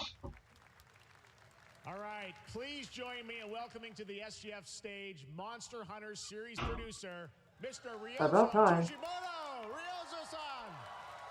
はい、サンキュージェーン。今日はですね、モンスターハンターワイルズの、最新の映像を持ってまいりました。今回ですね、はですね、後半にですね、完全新規で、Took a while to click the subtitles. お披露目の大型のモンスターも出てきてますので、そちらも注目していただけたらと思います。Thank you, Jeff. Hello, everyone. We've prepared a very special trailer today for Summer Game Fest. I want everyone to be on the lookout for a very mysterious large monster near the end of the trailer, as it's an important monster within the game. はい、本作ではですね、没入感とアクション、こちらの融合を目指して開発を進めております。モンスターハンターワイルズは2025年にプレイステーション5、Xbox シリーズ XS、そして PC で同時発売となります。また今回はですね、プラットフォームの垣根を越えて一緒に遊ぶことができますので、そちらも楽しんでいただけたらと思っています。As you'll see, we're working to deliver a gaming experience that merges immersion and action. I hope players look forward to playing with their friends across different platforms when the game launches simultaneously in 2025 on PlayStation 5, Xbox Series X and S, and PC. はい、最後になりますが、8月に行われるゲームズコンのオープニングナイトライブ、こちらの方でも新しい映像を持っていきますので、皆さん楽しみにしていただけたらと思っております。またですね、ゲームズコンではですね、初のプレイヤブルのできるような形で出展も考えておりますので、そちらもぜひ楽しみにしていただけたらと思っています。Lastly, there will be a new trailer for Monster Hunter Wilds at Opening Night Live at Gamescom in August. And our first public hands-on playable demo of Monster Hunter Wilds will also debut at Gamescom. Thank you.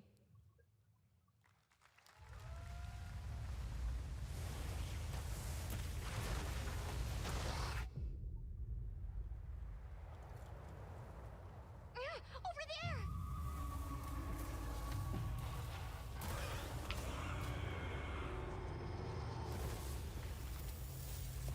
Why are you here? You can't do this alone! Indeed, it's a co-op experience. Follow me! Here it comes! There's too many of them! Oh, this is real gameplay, huh? Watch out for that glove! I will draw its iron! Cover me! You got it. Be careful. Be ready! This game isn't as colorful as Rise, but it's somehow bigger than World?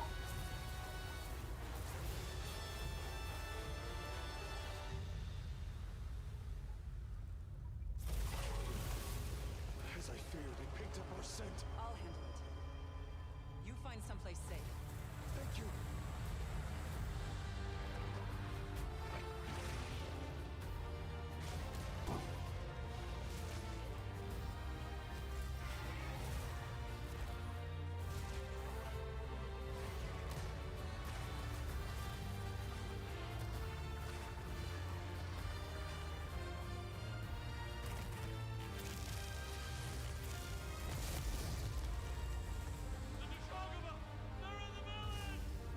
Don't worry, the hunter is here. Just watch. You'll see what hunting is all about.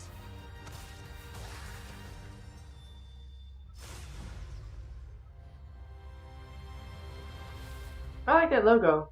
Good indicator of what the final bosses will be. Thank you, Ryozo-san. We will see you at Gamescom in August. Now, during last year's PlayStation Showcase, the game Phantom Blade Zero from S-Game wowed us all with its What does that blazing game look like combat again? and stylish art. Well, I'm honored to share with you the brand new trailer for the game featuring all real gameplay. Here's our final game of the show, Phantom Blade Zero. So he is having one more game here.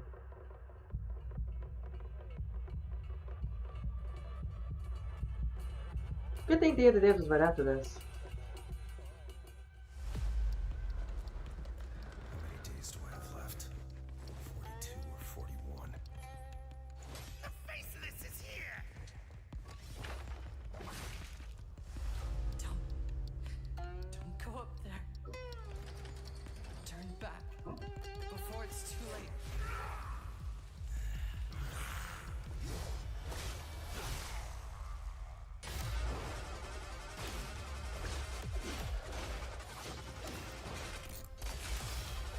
Combat's looking fresh.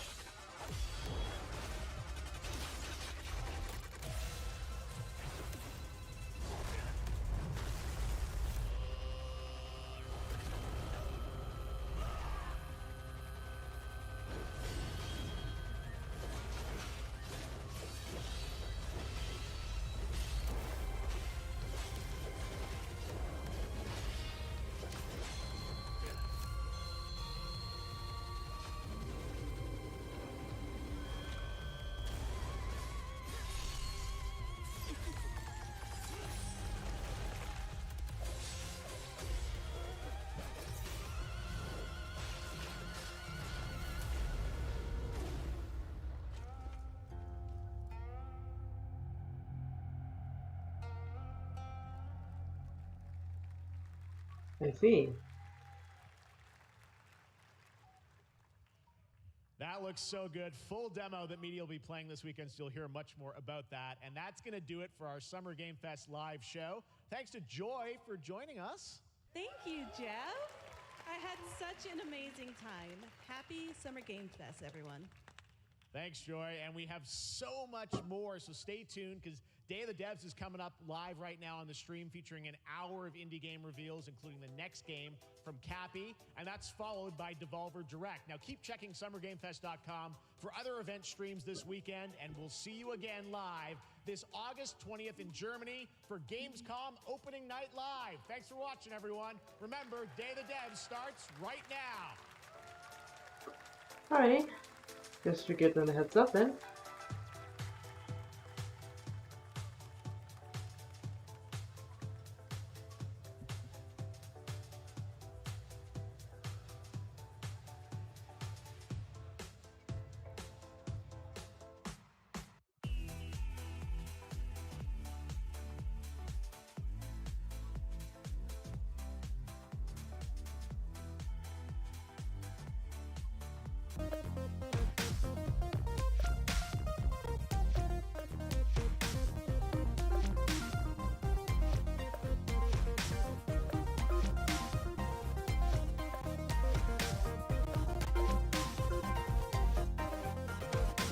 Zoo Coasters, that's the game I've been waiting for.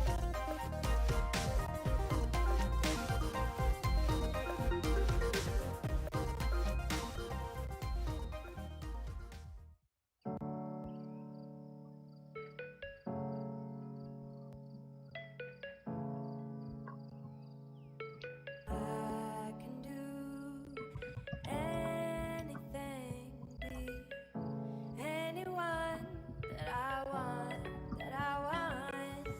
I can do anything, be anyone that I want. I'm going where there is no fear. The future is in my palms, my palms.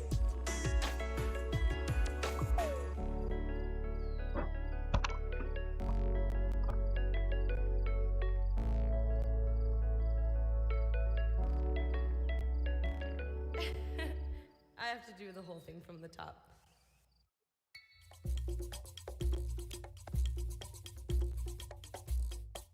Hi, everybody, and welcome to the Day of the Devs portion of the show. Day of the Devs is a nonprofit organization whose team of volunteer curators scours the globe for the best in video games for you to enjoy, with a focus on indie developers who are lovely, and you'll get to meet them today as well as enjoy their games. And there's nothing else to worry about, so just sit back and relax and enjoy Day of the Devs Summer Games Fest edition. Oh, that's a prop. We love Cappy Games at Day of the Devs. They've been making incredible games for 20 years up in Toronto. You might know them for games like Below or Super Brother Sword and Sorcery, or maybe you know their incredible puzzle games like Grindstone and Might and Magic Clash of Heroes. Well, if you're in the latter, we're very excited to announce their next great puzzle game.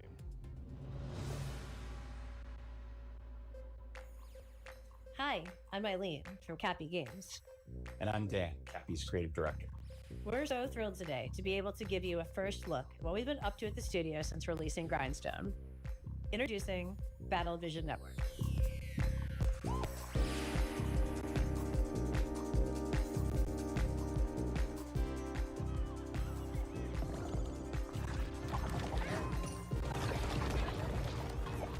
BVN fuses cozy, color-matching puzzle gameplay with deep turn-based tactics to test players in fast-paced online battles.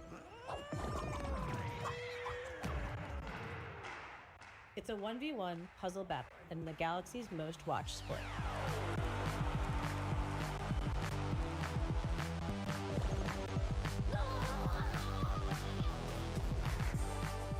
Battlevision Network is a spiritual successor to one of Cappy's most beloved classic games, Might and Magic Clash of Heroes.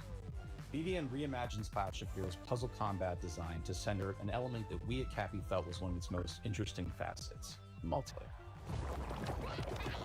Over several rounds, take turns launching attacks by creating color-matched formations with your units. Vertical matches create attackers. Horizontal matches create defenders. The rapid-fire matches Looks like last a friend is here. minutes. BVN isn't just about dominating the matches. BVN teams spend a season vying for the title of champion, and the player community ultimately decides which team takes the crown. Choose between multiple teams, bursting with personality and characters, each with its own playstyle and home arena. Win a match with the Ragtags team, that win shapes the stats, outcome, and narrative events of the season for everyone. Gameplay is simple enough to jump into, but as you rise in the ranks, you'll unlock new units, each with game-changing abilities, and discover endless new tactics and strategies. Charismatic captains front each team. Captains run the playfield with big personalities and outsized power in the form of tide-turning special abilities.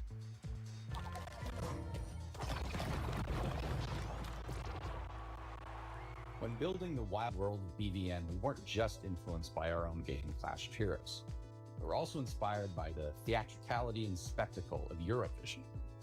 Cappy's art team has outdone themselves with a fantastic roster of hand-drawn and hand-animated characters, and fashion-forward collectible outfits. Battlevision Network is a live, season-based game with new twists, new characters, fresh rankings, and narrative surprises emerging every season. We're also excited to feature a phenomenal soundtrack by our frequent collaborators, the incredible Jim Guthrie and Sam Webster.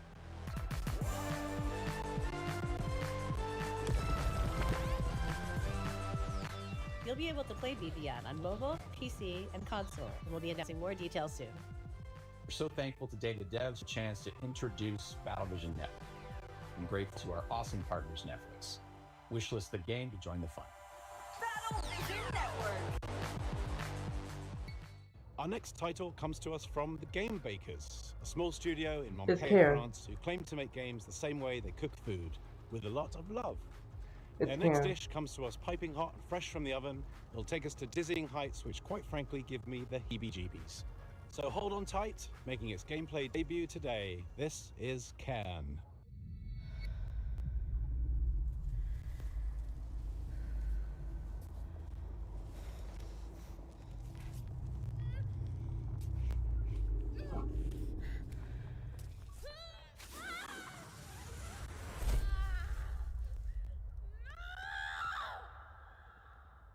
Hi, I'm Emric from the Game Bakers. Maybe you know us for Fury or Haven.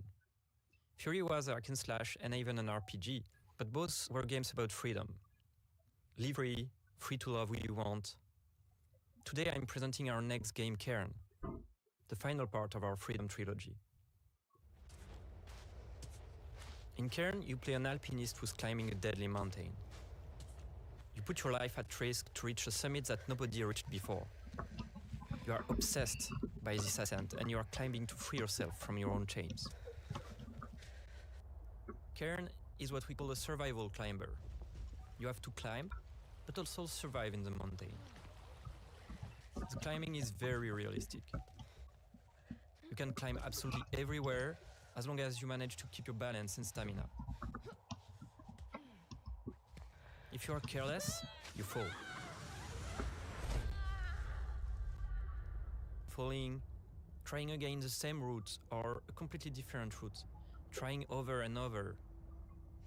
To make it, you have to push yourself to go beyond your limits. Each wall to climb feels This like is an not opponent, vertical Death almost Stranding. like a boss fight. It is more than that. Even though you can climb free solo, alpinism has a natural checkpoint device, pitons. But you have a limited amount, and using them at the right time is key. Eventually, reaching the top of the wall is extremely satisfying. It's freeing.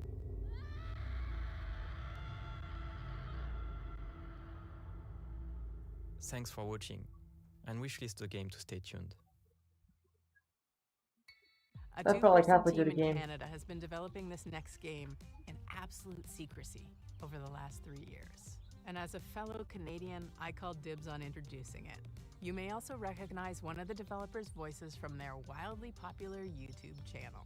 From Nanopark Studios and iam8bit Presents, prepare yourself for... wait for it.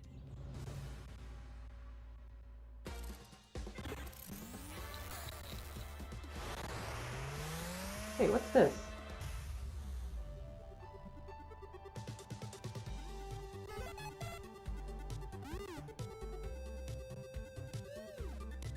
Looks extremely 90s. Like, I can feel myself traveling back in time just from looking at this trailer. Hello there, my name's Brandon. And I'm Danny, and we are here to show you our game, Pedal Runner. Pedal Runner, okay. It even looks like a Game Boy Color game. Pedal Runner is a retro-flavored slice-of-life RPG where you play as a motorcycle courier that delivers pets to people in a city called Sapphire Valley. In Sapphire Valley, the company Hannah Pets has developed new devices called Leap Cells to power their newest generation of digital pets by using an unexpected fuel source: flowers. Leap cells are delivered and installed by specialized couriers known as pedal runners. As a pedal runner, this installation involves planting the cell and calibrating it by performing a sequence of quick and varied mini-games.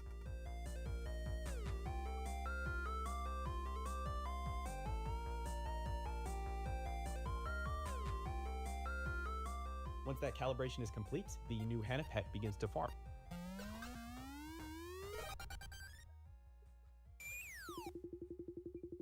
You'll play as Callie, who's a new recruit in the Pedal Runner program.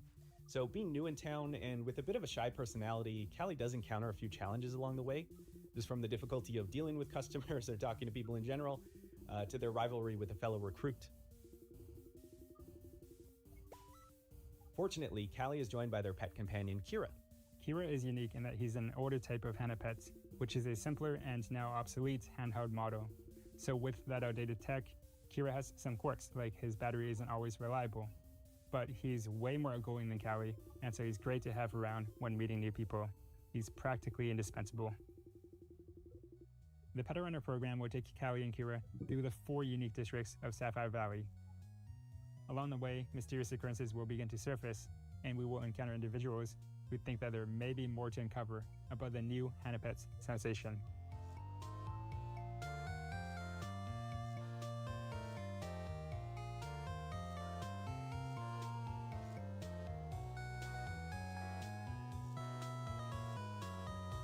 So, it's got motorcycles, robots, there's flowers, there's pets. We tried to really give the story some heart to it, and we just hope you have fun playing. And thanks for checking out Pedal Runner.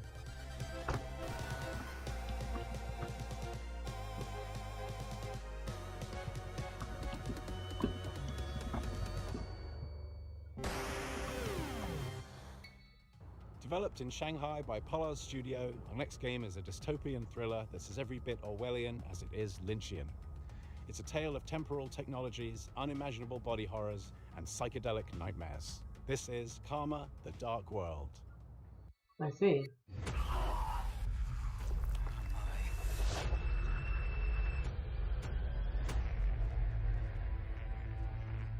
Hi，各位好，我是卡马的 Dark World 的创意总监王永鹤。我们团队月壤工作室来自于中国上海，团队的目标是带给全球玩家有趣且有深度的叙事驱动类游戏。很荣幸借此机会向各位玩家展示由我们才华横溢的月壤团队所制作的第一款游戏《卡马 The Dark World》。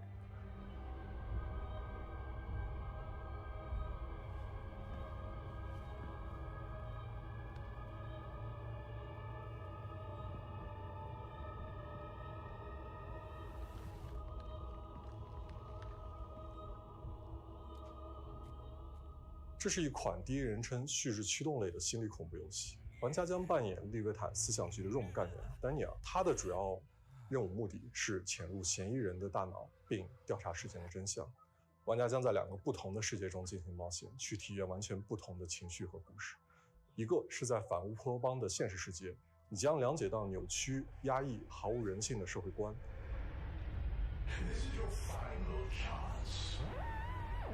I feel like it's a critique on something. 另一个是用记忆所构建的脑中世界，你将看见诡异恐怖的画面，但却包含了令人痛心的真相。在这个游戏中，作为探员，你需要坚守意志，效忠这座城市的掌控者利维坦公司。但直到有一天，你发现正在调查的案件发生了翻天覆地的变化，你冰冷的心从此开始逐渐融化。What have I done?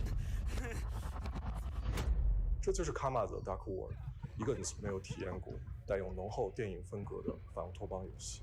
如果你想要了解更多关于这个故事的最后的真相，请访问我们的网站 karmadarkworld.com， 我们会第一时间告知你试玩的 demo 相关时间。最后，请大家享受预告片。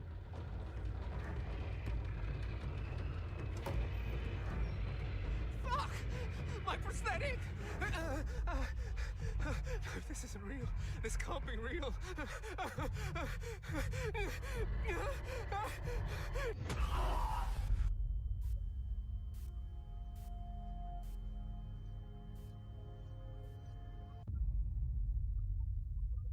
I will echo. How do you follow up making 2 of the best indie games of all time? Make 50 more. That's what's happening with UFO 50. This is from the team at Mossmouth, who made Spelunky and Spelunky 2. It's as if you took the modern design sensibilities of today and went back in time and made an entire console worth of retro games. And it's coming so soon. Hi, I'm Derek. I'm John, and we're part of the team of indie developers working on UFO 50, a collection of 50 games. You heard that correctly. That's 50 brand new games.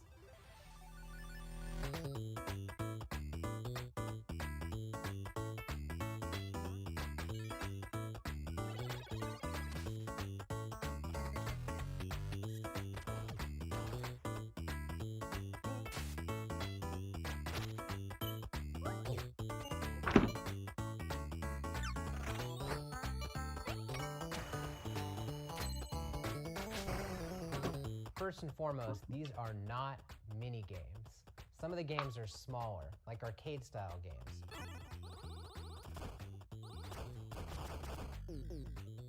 Others are quite large, with expansive worlds to explore. But every single game is a complete experience, from its opening title screen to its ending credits. There's a story that connects all these games, too.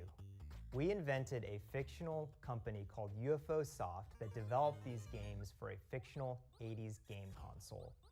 This company's history spans from 1982 to 1990, and the games get more technically advanced as the years go on. And as you explore the timeline, you'll find that some games have sequels or recurring characters.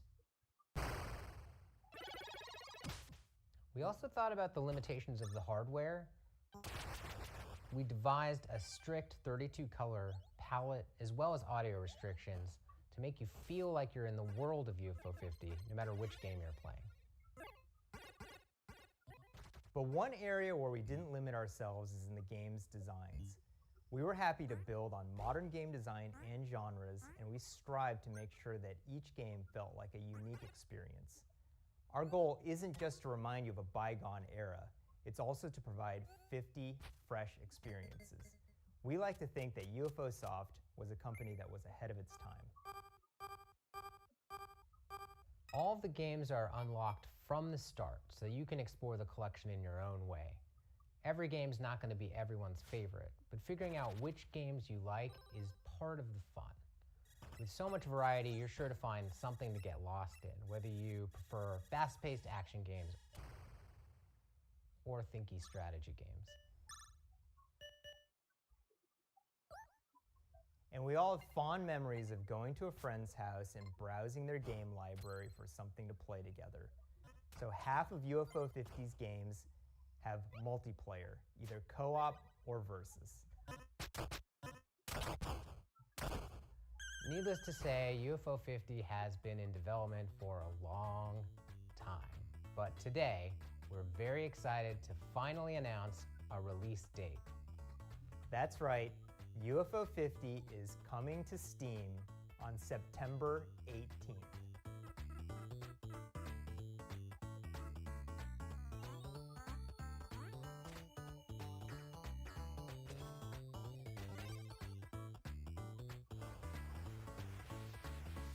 Please find our Steam page and wishlist the game so that you can be notified when it comes out. The developer of this next game should be a pretty familiar face, so it should be no surprise what they've cooked up. But nevertheless, it's still a world premiere. So take it away, Spry Fox.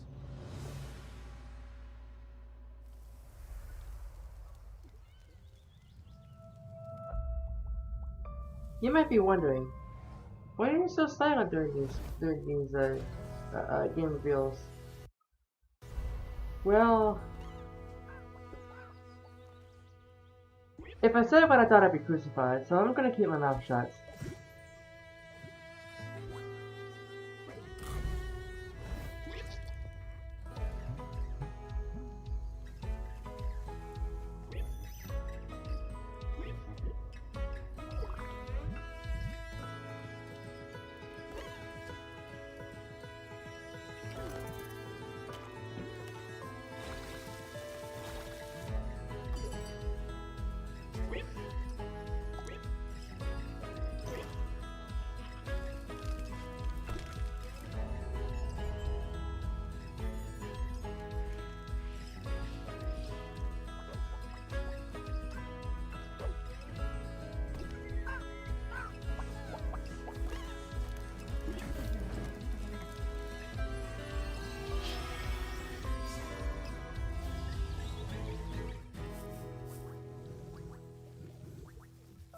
Interesting little Animal Cross. All those perks and you fumble just like that. Hi everyone, I'm Dave Ettery, the co-founder and studio manager of Spry Fox. And I'm Jamie Antonise, lead narrative designer of Cozy Grove Camp Spirit. We hope you enjoyed the worldwide premiere of Cozy Grove Camp Spirit. We're really grateful to be a part of Day of the Devs alongside so many creative and inspiring developers. We started Spry Fox 14 years ago with the goal of making the world a happier place. This is the first game we're launching since we became part of Netflix. That's allowed us to focus all of our energies on making this game as delightful Me take on Animal Crossing. and to bring it to all Netflix users without any advertisements or in-app purchases of any kind. We feel really lucky. As you just saw, Cozy Grove Camp Spirit takes place on a haunted island where you'll assist an unusual assortment of troubled but insanely cute ghostly bears. Each bear has a unique personality and backstory that unfolds through your interactions with them. It's a spooky but heartwarming life sim game where your small daily acts of kindness advance the story. We want Cozy Grove Camp Spirit to be a game that you can come back to at your own pace for months, if not years to come. We want it to be a game that brings you joy and relaxation whenever you need it most. And hopefully, it'll be a game with a story that sticks with you forever because the characters really make you care. Cozy Grove Camp Spirit is launching soon, so pre-register now on your mobile app store to be the first Spirit Scout on the island. We'll see you there. Are you a dog lover? Then No. you'll be super into our We're next not title. more than I'm cats. more into cats, but this game is just so cute, I can't help but be into it. Enjoy this teaser from Studio Tolima and publisher Don't Nod, featuring a puppy and their person.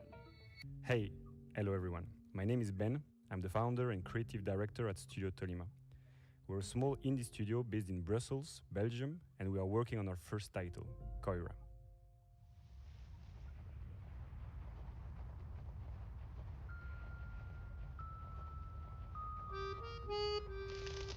Koira is a narrative game where you wake up in a snowy forest and encounter a small puppy who got trapped. You set him free, and together you go on a beautiful adventure and set out to reach Koira's house. This relationship is really at the heart of our game. In Koira, you go through a musical forest, filled with sounds to discover and interact with. For example, each character and animal in the forest is voiced by a different instrument. And you can use their voice to interact with the world, to activate ancient statues, to speak to whimsical animals, and to earn the trust of the puppy. To progress through the story, you can also manipulate items and use your new companion's unique abilities. With these, you can solve puzzles, but you can also just play together. For example, by playing fetch, building snowmen, or my personal favorite, playing hide and seek. As they journey through the winter wonderland, they encounter obstacles, they share laughs, and they save other woodland creatures.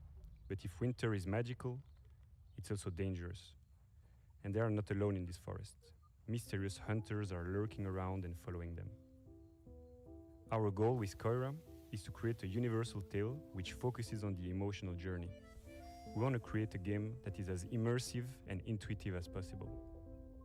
It's a game without any text nor dialogue. The whole story is brought to life through expressive hand-drawn art, frame-by-frame animation, and a beautiful original soundtrack. Let yourself be carried away by the magical and serene atmosphere of the forest. Contemplate and play at your own pace. We can't wait to share more with you. So if you'd like to be one of the first one to hear about what we're up to and our upcoming demo, please head over to our Steam page to wishlist the game. Thanks again, and we look forward to sharing more with you.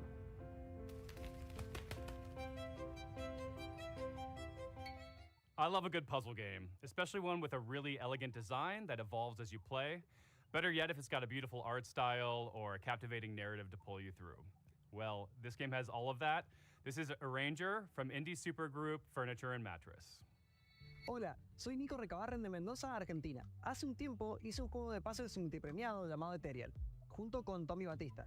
Desde entonces hemos estado trabajando muy duro en una aventura mucho más ambiciosa, junto con nuevos amigos, David Hellman, cuyo arte expresivo seguramente recuerdes por Braid, y Nick Sander, que con su humor y creatividad probablemente te ha hecho soltar más de una risa con Carto. Con nuestra visión creativa compartida queremos traerles algo que se sienta fresco y ligero. Ojalá les guste este nuevo vistazo a Arranger, a Role Puzzling Adventure.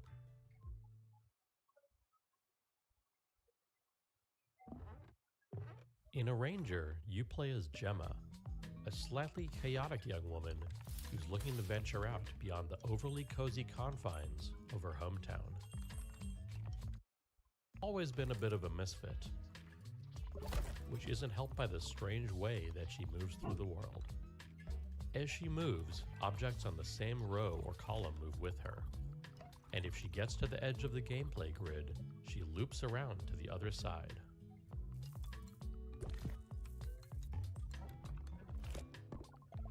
We use this core set of mechanics in a wide variety of interesting ways throughout the adventure, never hesitating on any one idea for too long, to keep things feeling breezy, playful, and respectful of your time.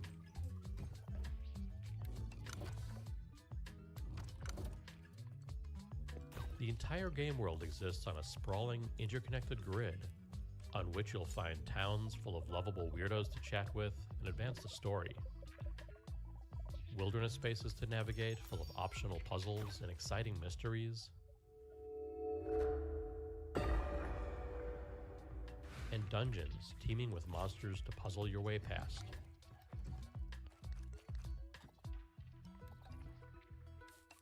Or through. Told through expressive comic-style cutscenes. We follow Gemma on her journey of self-discovery. Heading out beyond the walls of her town, she soon discovers a beautiful, inspiring world. But also one ruled by fear and a strange, immovable force called the Static. Can she disrupt a culture of stagnation and find a place to fit into it? Find out in a new type of role puzzling game when a Ranger launches July 25th.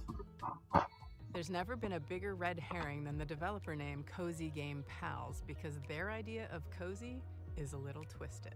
Here's your world premiere first look at the very first release from Blumhouse Games. Show me. Amy?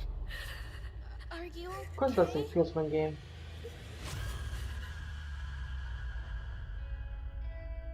Do you see anyone? Nah, it's totally empty. I hope the board looks as creepy as I imagine. Let's go. With hands entwined and hearts aligned, we seek the realm of the undefined. What was that? Don't worry, Viv. If any ghosts actually show up, I'll protect you. Amy! Oh, I've got to get out of here. Where did you go?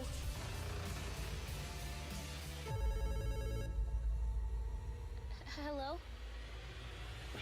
Amy!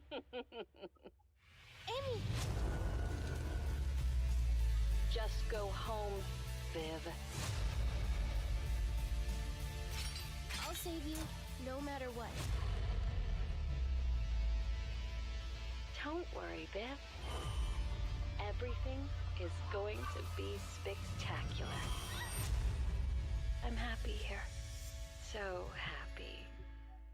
Every major platform, A few huh? months ago, this next game appeared on the interwebs out of nowhere. It mystified us. It seems like a novelty at first, but then you realize just how profound its mechanics and rendering engine are. From Crescent Moon Games and Those Dang Games, this is Screenbound, a game.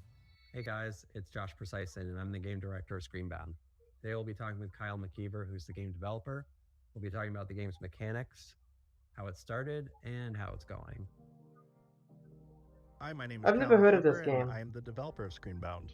And Josh, you and I have been working together on Screenbound for a couple months now. Do you want to talk about the idea of how Screenbound came to be? So I was watching a video of someone playing a Game Boy, and I don't know why it came to mind exactly, but just seeing the image of someone holding a device in their hand with an environment in the background and something happening on the screen made me think, how could you link this all together into a game where you're playing on the screen and you've got a 3D environment and they're both linked? It started with a little prototype of just a character holding the device, having an endless running motion and jumping at the same time as seeing it in 2D and 3D. And then the other part of it was the controls from the prototype. They weren't set in place. I think we were having this problem where you're exploring this world, but only facing forward, and you can move side to side, but you're only looking in front of you. So at first we're like, okay, maybe we can just do a 180 so you can at least go backwards, because we were constantly moving forward in 3D space. So we tried that. That felt a little weird. And then at that point I was like, you know what? Since most of the games out there that people are familiar with are first-person shooter games, why don't we try FPS controls? And then you implemented an FPS controller and kept the 2D essentially the same, and for some reason it just miraculously worked. So the device itself that you use in Screenbound is a quantum device. How that works in the context of the game is that the 2D world that's presented on the screen is actually projecting an environment as a 3D world, which is also how it works in the level editor, because the level editor is 2D, and once you finish your level or you're finished working on it, it actually builds the entire 3D geometry out and creates a 3D world. Interesting concept. Both dimensions are equally important, and you have to be paying attention to both to get anywhere in the game, because first of all, the enemies are in 2D. So if you're walking along in 3D and you're not looking at the screen, you're going to die probably within 5 to 10 seconds, because you're going to be hit by an enemy. You're going to see some distortion effect on the screen, and that's where like the two dimensions meet, and you're going to get pushed back and you're going to lose some health from your battery bar. But immediately you're going to realize that you can't play one or the other dimension. You have to be paying attention to both. When I'm testing and developing, if I lose track of the 2D side, I'm always running into enemies. And that's how you die. The biggest risk in 3D is literally falling. It's pretty clear cut though, because everything translates fairly one-to-one. If there's like pixelated grass in the 2D world, there's going to be grass in the 3D world. Same with trees. Yeah, all that stuff crosses over except some of the puzzle elements or some of the things you only see in 2D or you only see in 3D, like the fan. Yeah, you kind of solve puzzle elements more so on the 3D side, but then you survive threats by focusing on the 2D side. And yeah, that's pretty much it. We'll talk soon. Our next game takes what you might consider a dream job and adds a heap of dread. You play as a zookeeper tending to animals, except something is terribly wrong. Developed by an international team at Clapperheads, this is Zoocosis. And I promise you've never seen giraffes like this before. You think they're cute? I don't. You've all been to the zoo, and each of you has your favorite animals. But do you know what happened here at night behind closed doors? I'm Valentin Shukin, the lead game designer of the Zoocosis game, and I invite you to become a night zookeeper.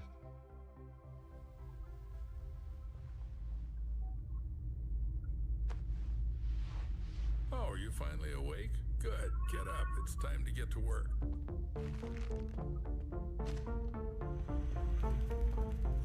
Hurry up.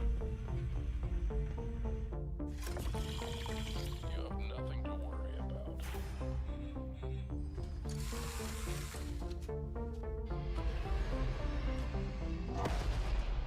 What was that?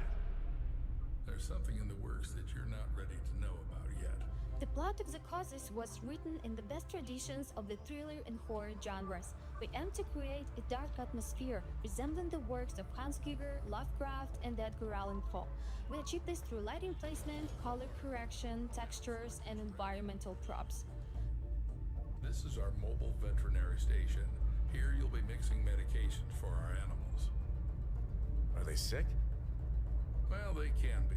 We need to closely monitor the health of the animals. We have some quite rare specimens. The mutation, the parasite, and the infection that's happening to these animals, it's kind of like reprogramming their biology.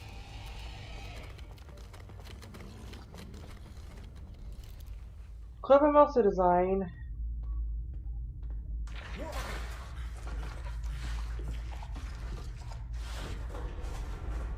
The giraffe head acting like a large anaconda, slithering with its jaw unhinged, try to bite you.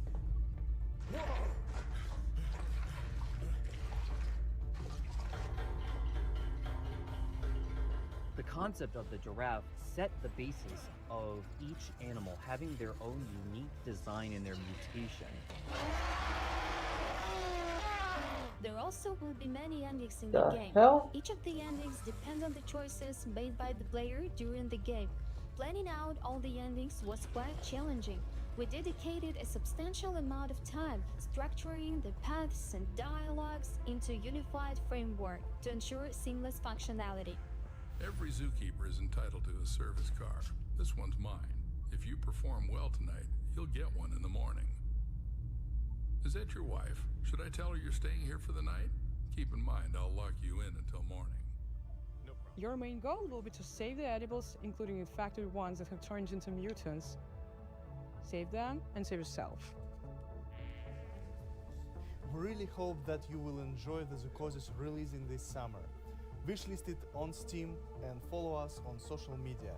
Thank you so much for the support. See ya. Why are you so jumpy? Oh, you did it. Uh-huh. And that's the game. Except not quite. Because see, in While Waiting by Optilusion Games, waiting is always an option, but not the whole story. And that's what I like about our next title. It's more than meets the eye. See what mischief you can get up to while waiting. Hi everyone, I'm Dom, the founder of Optilusion Games. We're a game studio based in Irvine. Today I'm thrilled to reintroduce our latest game, While Waiting. So that's what it's called.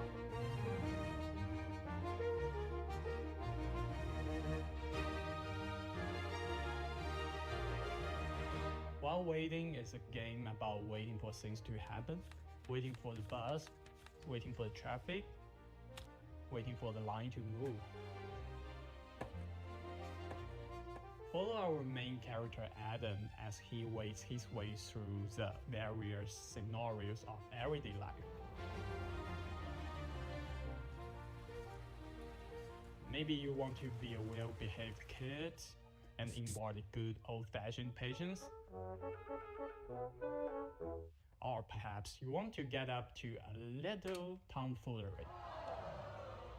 Or maybe a lot of it.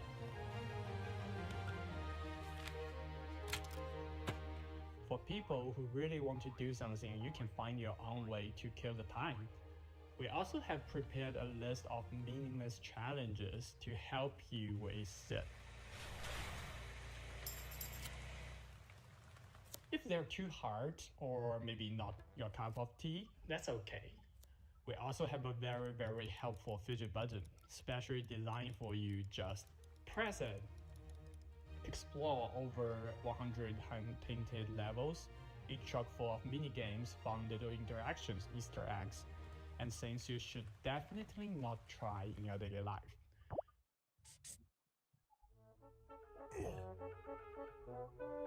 Don't worry about Adam though, he's a tough little guy.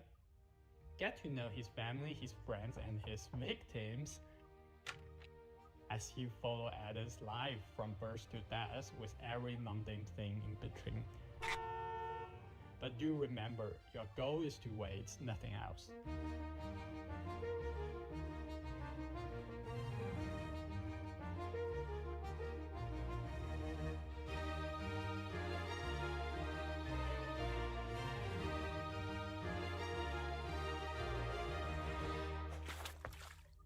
Add to waitlist on Steam. Wishlist.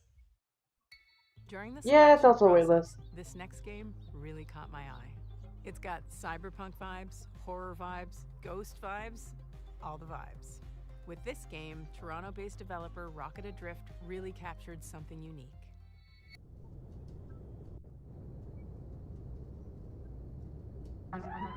Wait, I've heard of this game.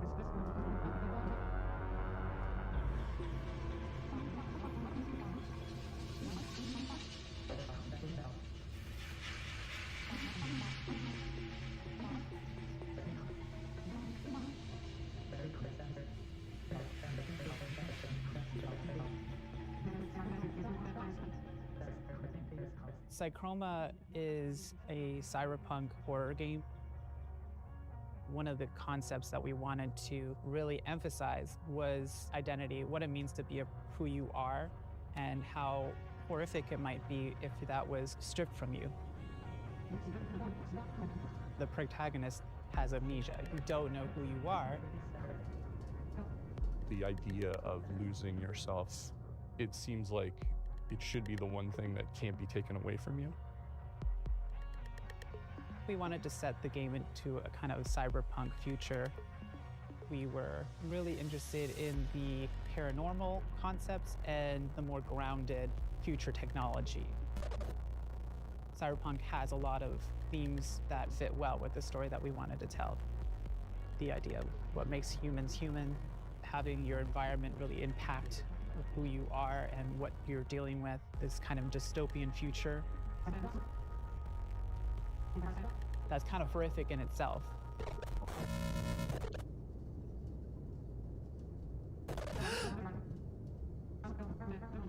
In our main character, Hayes, we also decided to make them non-binary and biracial. Part of that is Good. what creates a rift in their ability to connect with other people. And so Psychroma was a great way for me to explore that part of myself. And not being black enough for the black community and obviously not white passing. And I've never really been able to explore that or really talk about that openly until now, I think. You have a story to tell We then. like to write Good from luck. our own perspectives, and I feel like that's really helpful for a certain kind of player that's looking for that in their narrative-driven games. It really is amazing to see people interact with the media you made and get it. For anyone else out there that's looking to make impactful indie games, it's going to be hard, but the feeling that you get when you get that game into someone's hands, there's nothing else like it. And for me, it's way worth it.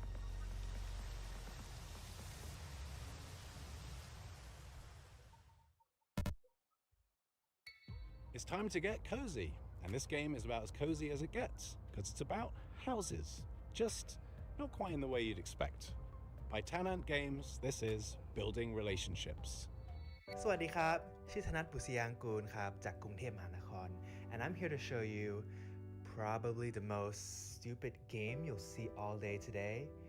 It's a silly adventure game where you play as a house on a date, and it's called Building Relationships. Take a look.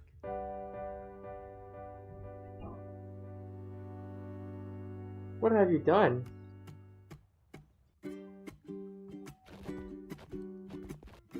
What have you done?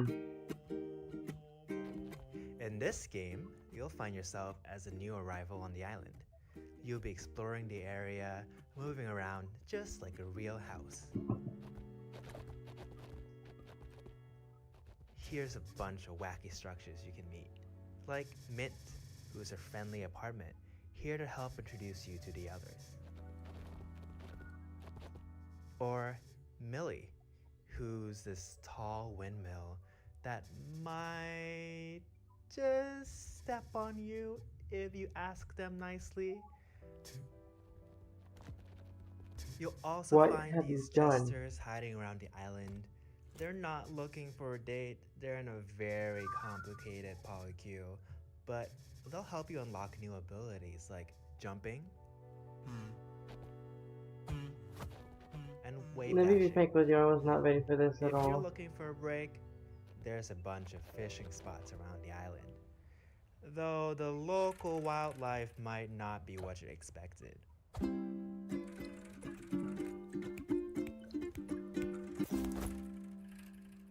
Oh, it looks like there's a few questions on stream. Let me take a look. Is this a dating sim? Not exactly. There's some dating elements, but the story all takes place in one day. So think of it more like a short hike, but stupid. Are you okay? No. Is my mother proud of me? No. Can you have sex in the game? No. But there is some plans for DLC, because just like in real life, you have to pay extra for that.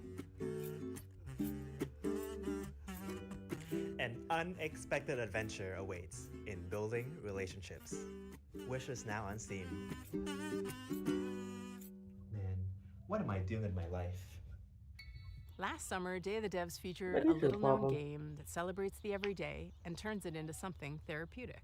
It became an absolute hit, and we're oh so happy to world premiere their latest DLC.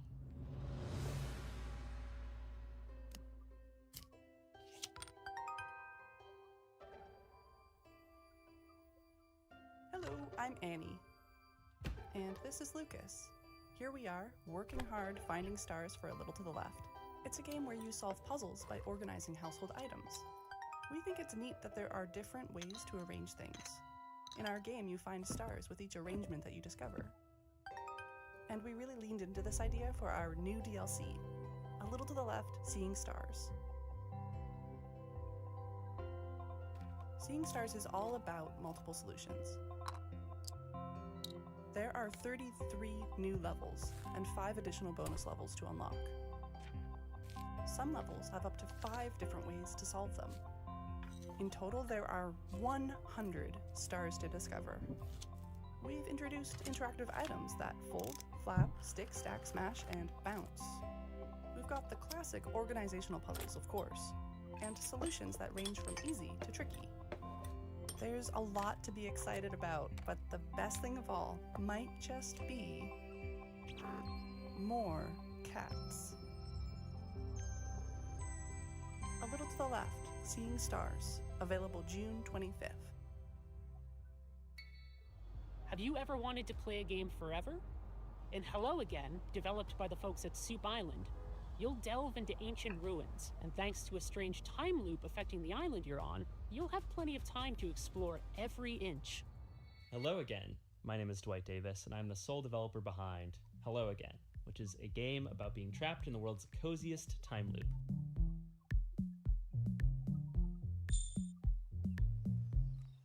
In Hello Again, you play as a diligent postal worker who is assigned the task of delivering a package to a remote island. One shipwreck later, you awaken stranded on the island and trapped inside an unexplained 12-hour time loop. The three core pillars of Hello Again are exploration, conversation, and puzzle solving.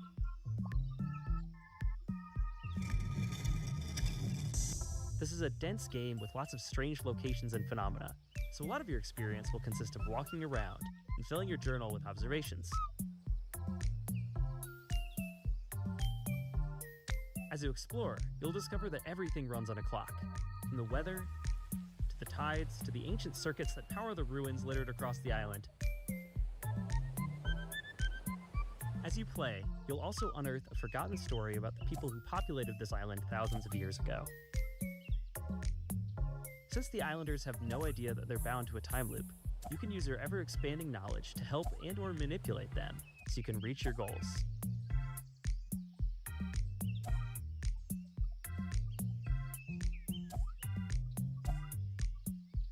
So, in short, what happens when you mix the gameplay and mechanics of Outer Wilds with the vibes of Animal Crossing and the small town feel of Groundhog Day? The answer is Hello Again, coming in 2025. So our next title, Tom the Post Girl, is a narrative adventure game by Zurich-based studio Oopsie Daisies. And aptly named, as Tom, our main character, has plenty of oopsie daisies of her own in this game. It has a twisted sense of humor and offers choices that'll leave you wondering, should I have done that? Yeah, it's probably fine. If you're looking to connect with your inner voyeur, this is the game for you. Inner what? Hello, we're the Oopsie Daisies, a small studio from Switzerland, and we are here to present you our debut title, Tom the Post Girl.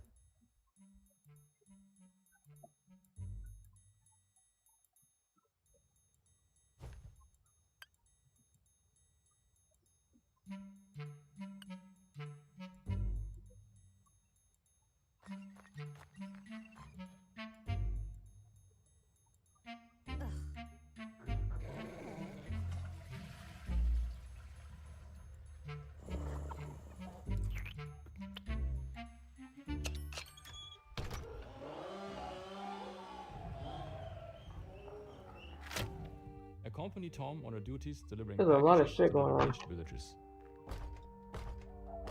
And discover a great deal, perhaps too much, about the locals. Her approach, although controversial, is highly effective, intense and obsessive stalking. As you'll follow her, you'll witness a wide variety of scenes, each more disturbing and chaotic than the last one.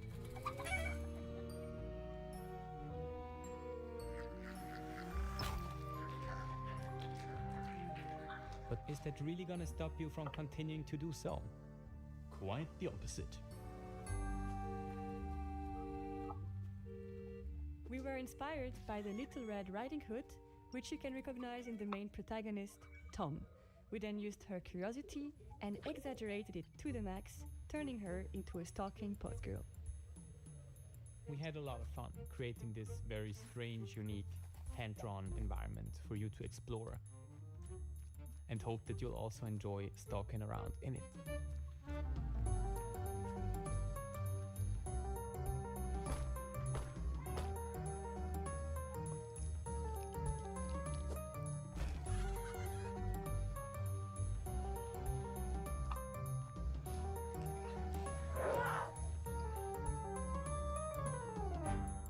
We're calling to all fans of creepy cute narrative games. If you're curious to follow the development of Tom, make sure to stalk us on social media.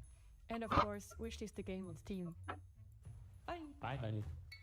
This next game is based in Jakarta, and it's full of lots of life stuff. Happiness, sorrow, music. It's called Afterlove EP, and it's awesome. Okay. Hello, my name is Sasha, and I'm the lead narrative designer of the upcoming narrative game Afterlove EP.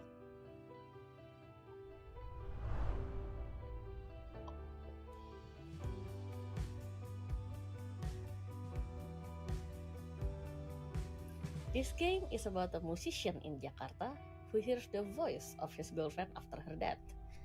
Come on, Nama, get up!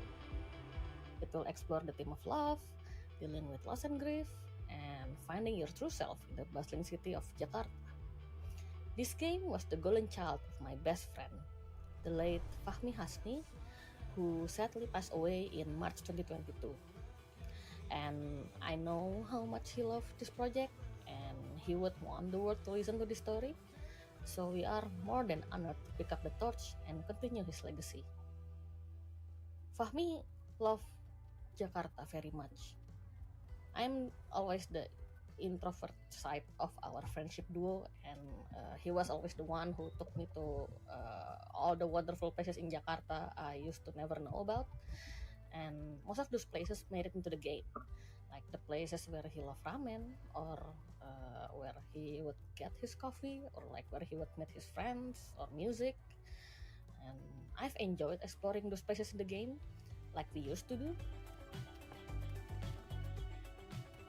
We've had the pleasure of working with a wonderful shoegaze band from Jakarta, Lalfalfa. They are very brilliant. Sorry, I can't really help fangirling about them. Like, they are so good. And Lalfalfa will be making the soundtrack for Afterlove EP, including the music Rama plays in the rhythm game.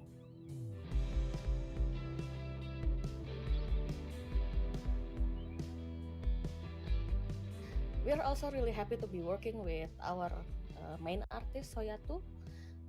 Soyatu has breathed life into our characters with his very distinctive art style and also his love for the underground music scene. We don't have the release date yet, but we expect it to be released around October this year. So please bear with us a little longer, and thank you so much for your support.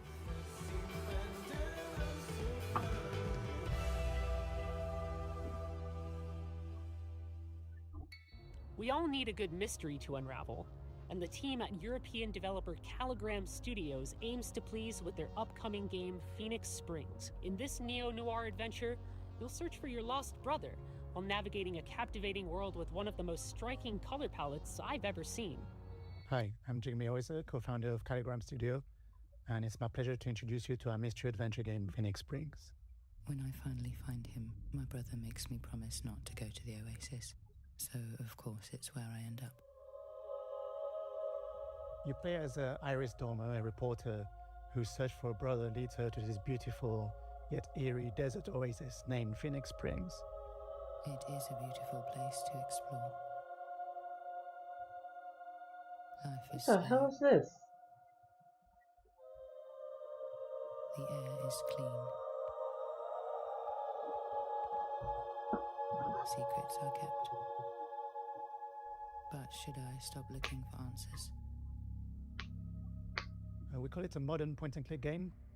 It feels like one of the classic of the 90s that we know and love. But the key difference is that you don't hold objects in your inventory. What you have instead are thoughts and concepts and ideas, like a detective pinboard, and you have to connect them with the world around you or mention them in conversations in order to progress.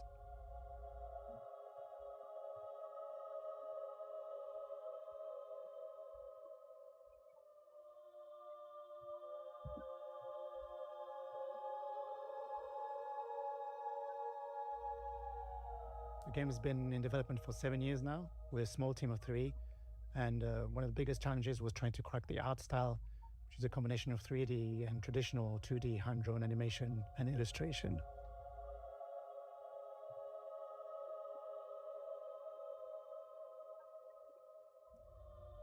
Over the last year, we've been incredibly lucky to be able to take the game on the road.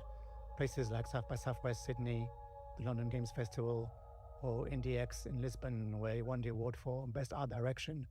But really what we saw, the value of these events like Day of the Devs, it's not just being able to get the games in front of players, but really connect with other developers, especially in small teams who might be facing the same challenges you do.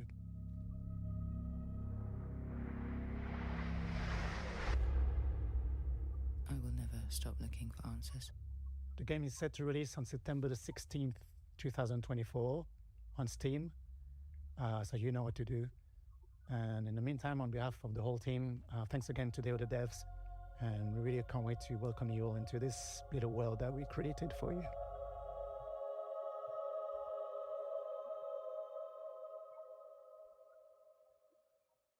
Road 96, Lost in Harmony, 1111, Memories Retold. Developer Digix Art out of France has had a pretty prolific run, and we're so very proud to world premiere their very next game. Spoiler alert, it has a lot of water. How much water? Hi everyone, we are Alicia and Ayub from Digix Art. Here is the project that we've been working on for the past 3 years since Road 96. We are really excited to present to you our new game, Tides of Tomorrow. So get ready to be surprised and enjoy the show. That's a little too much water.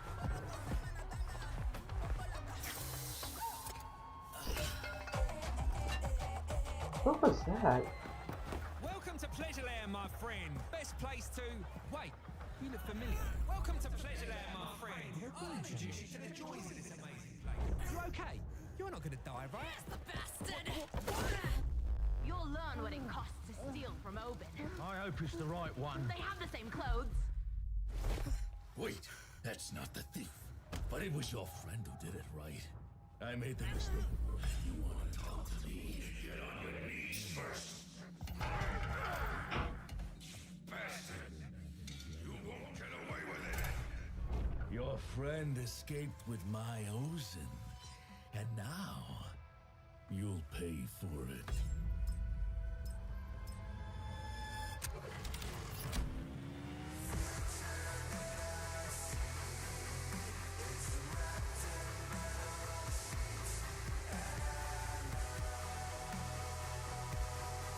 Tomorrow. Okay.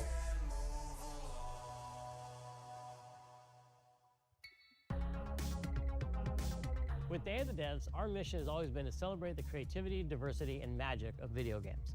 We strive to give a voice to emerging and underrepresented talent and to connect players with developers and their games. For more than 10 years, we've featured hundreds and hundreds of games at in-person events, and our digital showcase have been watched by tens of millions of fans globally. Better yet, it's all been completely free. Free admission for attendees, free to watch our streams, and free for developers to participate. It's common for developers to pay many thousands of dollars to be involved in other showcases and events. But Day of the Devs has never charged developers to participate, and we never will. This is only possible due to sponsorships and charitable contributions from people like you. We want to continue doing Day of the Devs forever, but we're not going to lie, these events and shows cost a lot, and fundraising is hard. We're so enormously grateful to everyone who has supported us all these years, but for Day of the Devs to continue, we're going to need ongoing support. So please, if you love discovering new games and supporting emerging developers, if you would like for us to keep on shining the spotlight on creators, and especially if you are in a leadership position at a studio, publisher, or platform, and have budgets that you can tap into, then please consider donating to Day of the Devs. Without your donations, without your sponsorship, without your help, none of this can continue. And remember, we're an official 501c3 nonprofit organization. So all contributions are tax deductible. To find out more and make a donation, head on over to dayofthedevs.com or email sponsorships@dayofthedevs.org. Thank you so much for your continued support.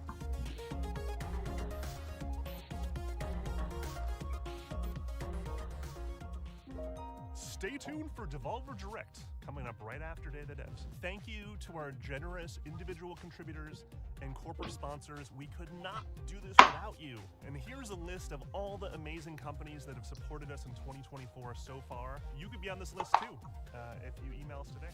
Founding sponsors, Double Fine Productions and I Am 8-Bit.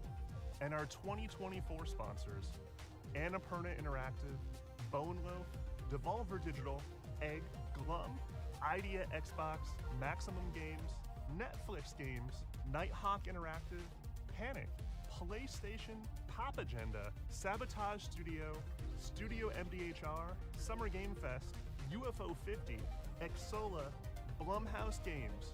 Thank you so much for your continued support. Special thanks to our guy, Dose One, for providing beats, interludes, musical poetry, yet again for Day of the Devs. We could not make this show as bombastic and cool and vibey without your stuff, man. You're a genius. Check out his stuff. Dose One. If you love this program and you want to support us, sign up for our email blast at dayofthedevs.org. We do lots of events and showcases throughout the year, and that's the first place to find out about stuff. Stay tuned after this program for a pretty awesome musical performance. You don't want to miss it. Looks like that's it today. Well, thank you so much for watching. Thank you, Jeff Keighley, for having us. Thank you for the developers for making these amazing games. Thank you to the curation committee for finding them. Thank you to all the sponsors who help make Day of the Devs possible. And most of all, thank you to you for sticking around to check out these games. Have a great day, and thanks for watching Day of the Devs Summer Games Fest Edition. Bye.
I see.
How long was that song?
Talk about a head start.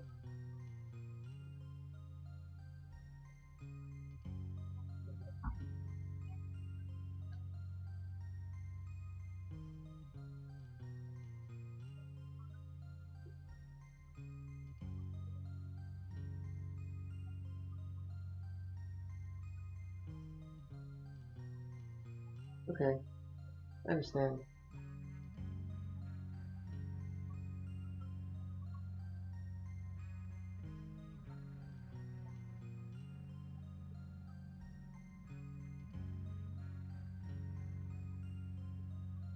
Good eye. I don't know who is.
Okay.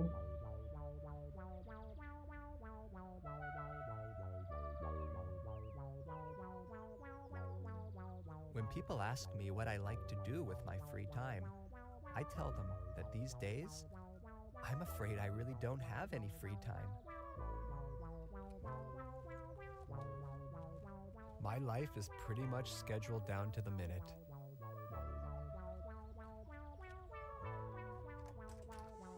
Okay, I don't have a job per se, and I'm not in a relationship right now, but I do have my interests.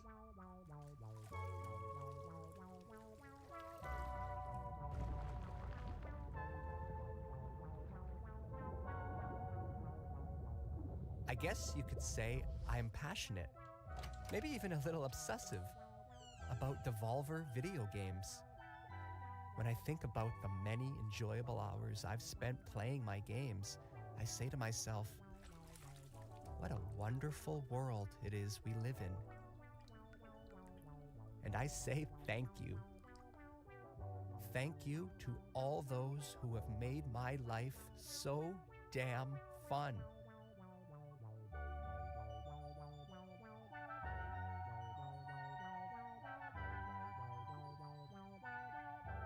Yeah, all of these are published by Devolver. Literally all of these. Except for the fake ones. And that's why today is so important to me. Today is a special day. Today is Volvy's birthday. A chance for me to show my appreciation for somebody who has given me so much over the years. Take Call to the Lamb, for example, a roguelike video game developed by indie studio Massive Monster and published by Devolver Digital. The game was released on the 11th of August 2022 and has sold over 4 million copies to date. The game follows a lamb who is saved from death by a godlike savior named the One Who Waits, and must repay their debt by creating a loyal following in its name. It received 3 nominations at the 19th Toyota Top. What the hell is going on?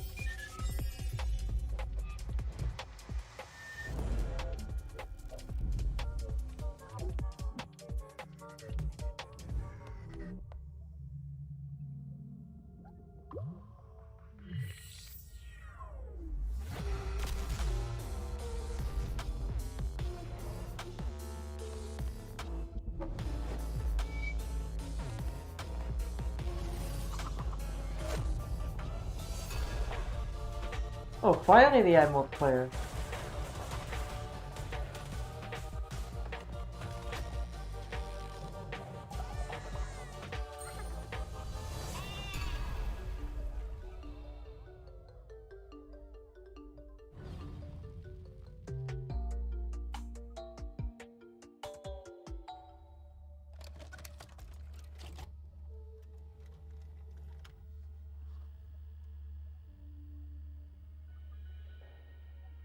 It's no use, guys.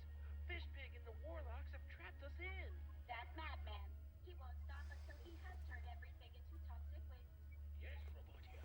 And if my calculations are correct, Fishpig's toxic slime will reach the city center. People forget that putting on a good party can be a lot of work. It's a lot of pressure. Everyone is relying on you as the host to get things right. You don't want to humiliate yourself, do you? How about a helping hand? Not in front of him. But we thought you were executed by the head of state. No, I was not. Now pass me that onion. I'm gonna need a snack if we're gonna take on this city.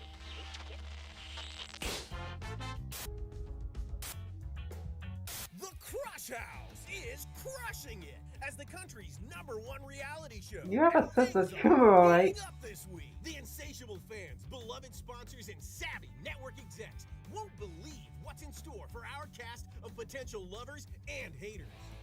Monday. Sees the tension between Priscilla and B finally boil over into an explosive confrontation, into a steamy moment by the pool. Tuesday. Is a bit more chill in the house as Io brings the cast together with a bopping saxophone performance. As Charlie brings the cast together with a bopping saxophone performance. Wednesday. Tune in Wednesday for the real fireworks when Charlie and Milo, Beer and Alex sneak off for a little moment of self-reflection, for a little romantic time in the garden, for a wild fist fight. And by the end of the week, crowd favorite Emil, Priscilla, finally lets all their love and a little lust run free. Finally takes matters into their own hands. Finally goes down the success slide.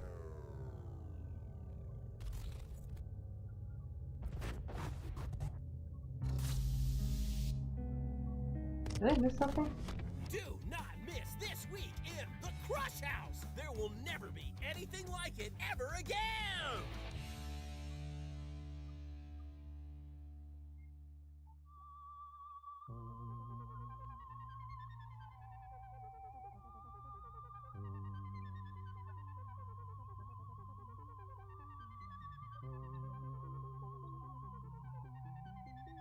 But a birthday isn't just about looking backwards. It's about considering the future.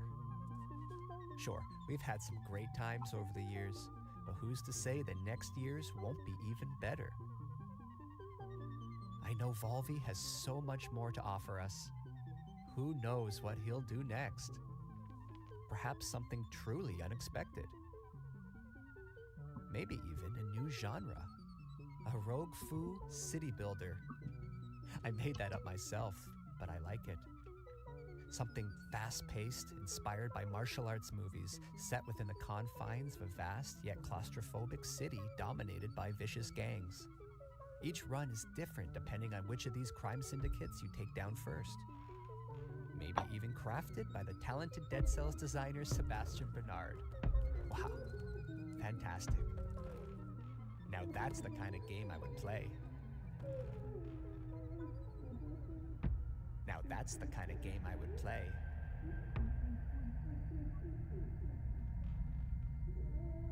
Now that's the kind of game I would play.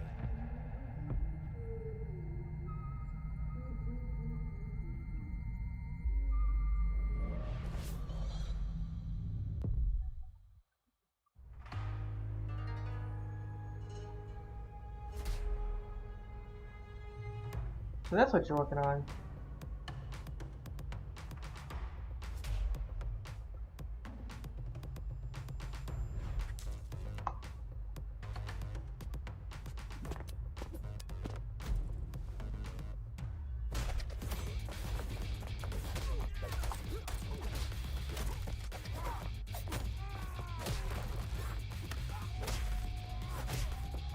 Let me see the gameplay that I might play.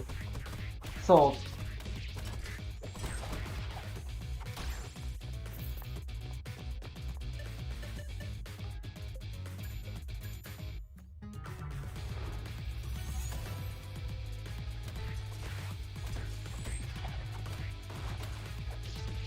This looks like what if Midnight Fight Express was good.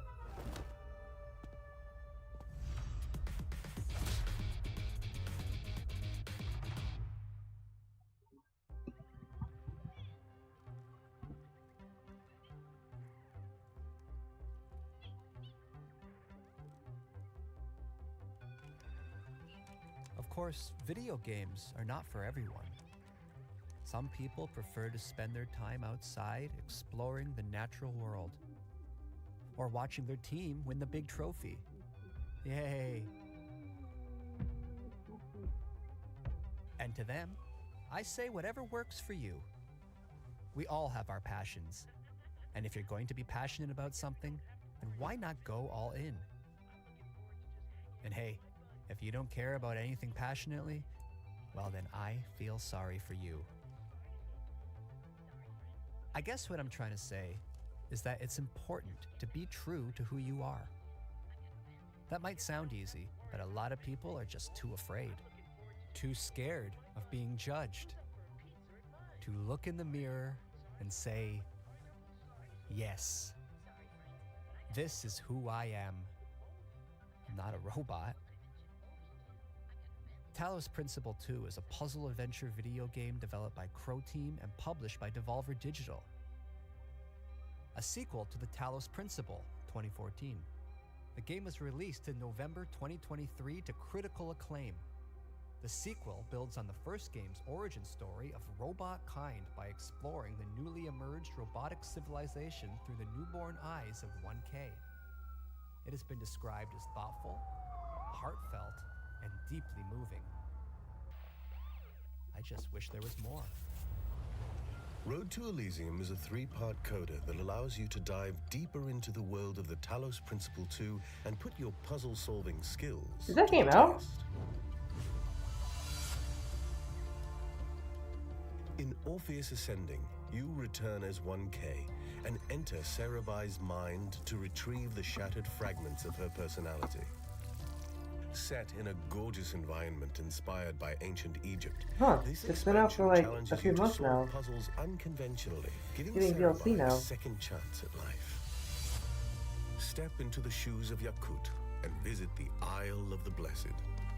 Challenge yourself with a wide variety of never-before-seen puzzles using familiar tools, culminating in the Hexahedron, a large, continuous puzzle cluster set in a mysterious crooked tower. Into the Abyss takes you on a journey through a dream world, full of the most challenging puzzles yet, taking place on a series of floating islands and shattered dreams. Road to Elysium continues the evolution of the robot world, providing you with a new perspective through a series of thought-provoking new stories.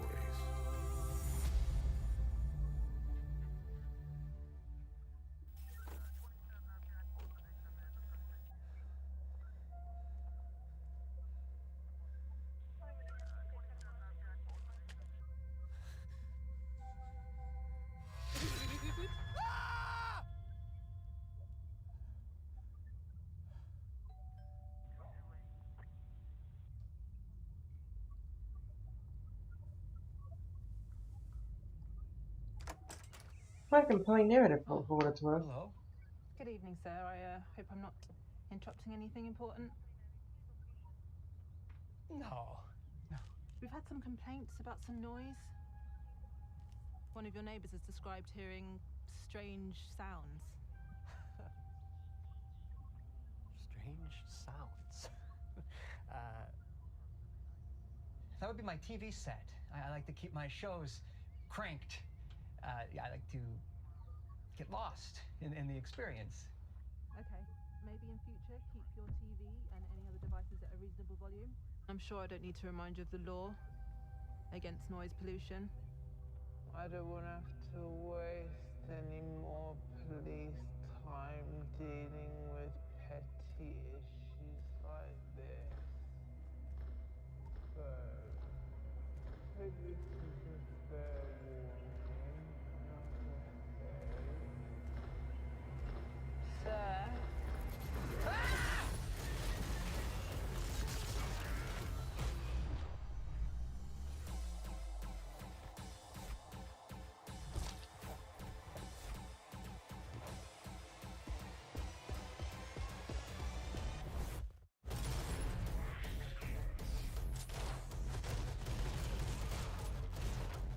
Interesting concept for whatever this is.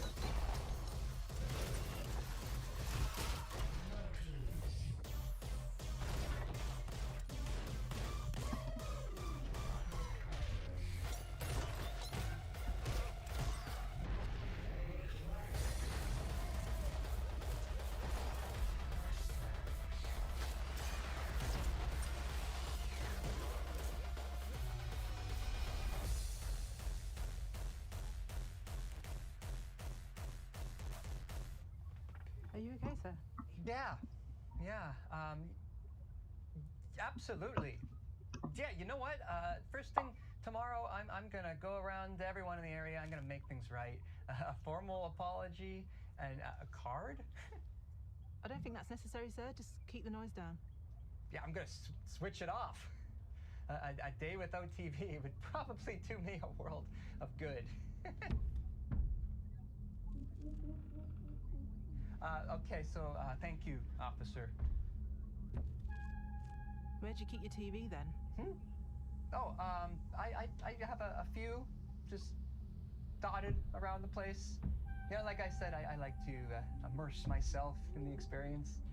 Sir, I think I might need to pop in, take a look around the place, if that's okay. Well, I'm expecting some guests now, so perhaps another time would be more appropriate. Sir, you need to step aside. Now. Sir, step aside. That sound! That's an old plumbing issue. Receiving It's 201. a matter for the landlord, so I could just give him a call and he can fix it. Please. Officer. It's nothing. Hello, police? Hello?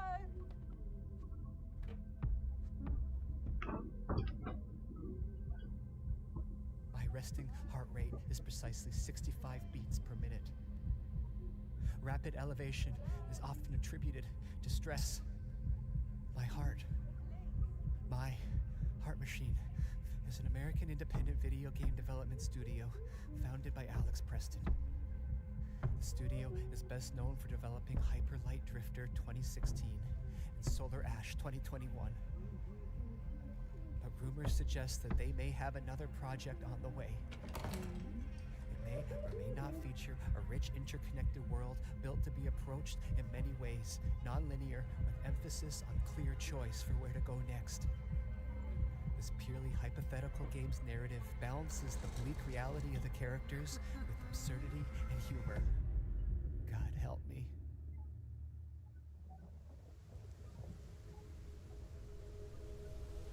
This isn't Hyper Light Breaker.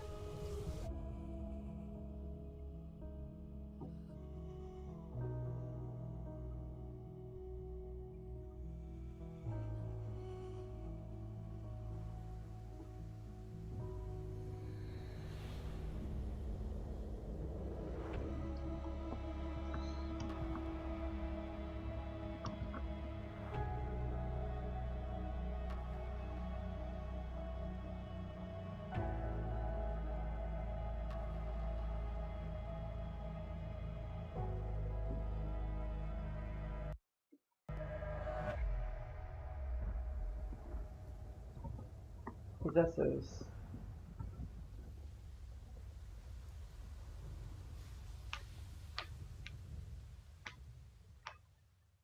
Next year.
I have a lot of questions about the flavor No difference. use, guys. Fishpig and the Warlocks have trapped us in. That madman. He won't stop until he has turned everything into toxic waste. Yes, Robotia, and if my calculations are correct, Fishpig's toxic slime will reach the city center in just under 2 hours. Heck, it could even reach the banking sector. Grumpfish, no. Grumpfish, anger. But there must be a way. We can't just give up. We just need... How about a helping hand? Movie? But we thought you were executed by the head of state. No, I was not. Now pass me that onion. I'm gonna need a snack if we're gonna take on Fishpig, and we need to get back to Buzzbridge before Fishpig, the Warlock King, turns all the money in Buzzbridge into slime. I'm sorry to tell you, Mr. Pennyworth, but the economy is looking a little unstable. No, you can't do that. Don't turn all the money into toxic slime. We need all that. You can't stop me from doing it, Mr. Banker. Well, you might ruin the money, but you can't break the spirit of the bankers. You don't get it, do you? Nobody can stop me now. Not even your precious... Bolby! What? No! Sorry we're late to the party, Fishpig, but we didn't want to turn up empty-handed.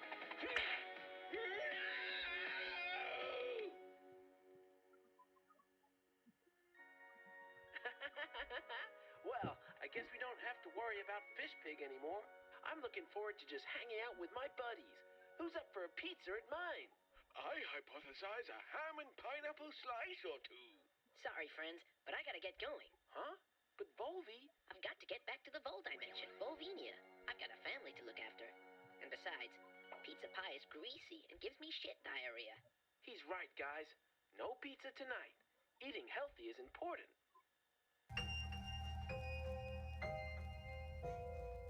That gave me more questions than answers.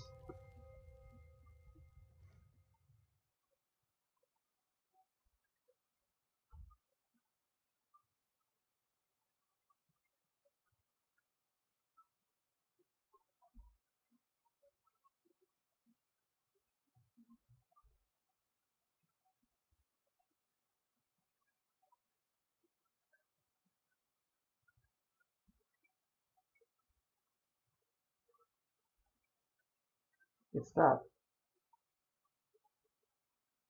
It stopped.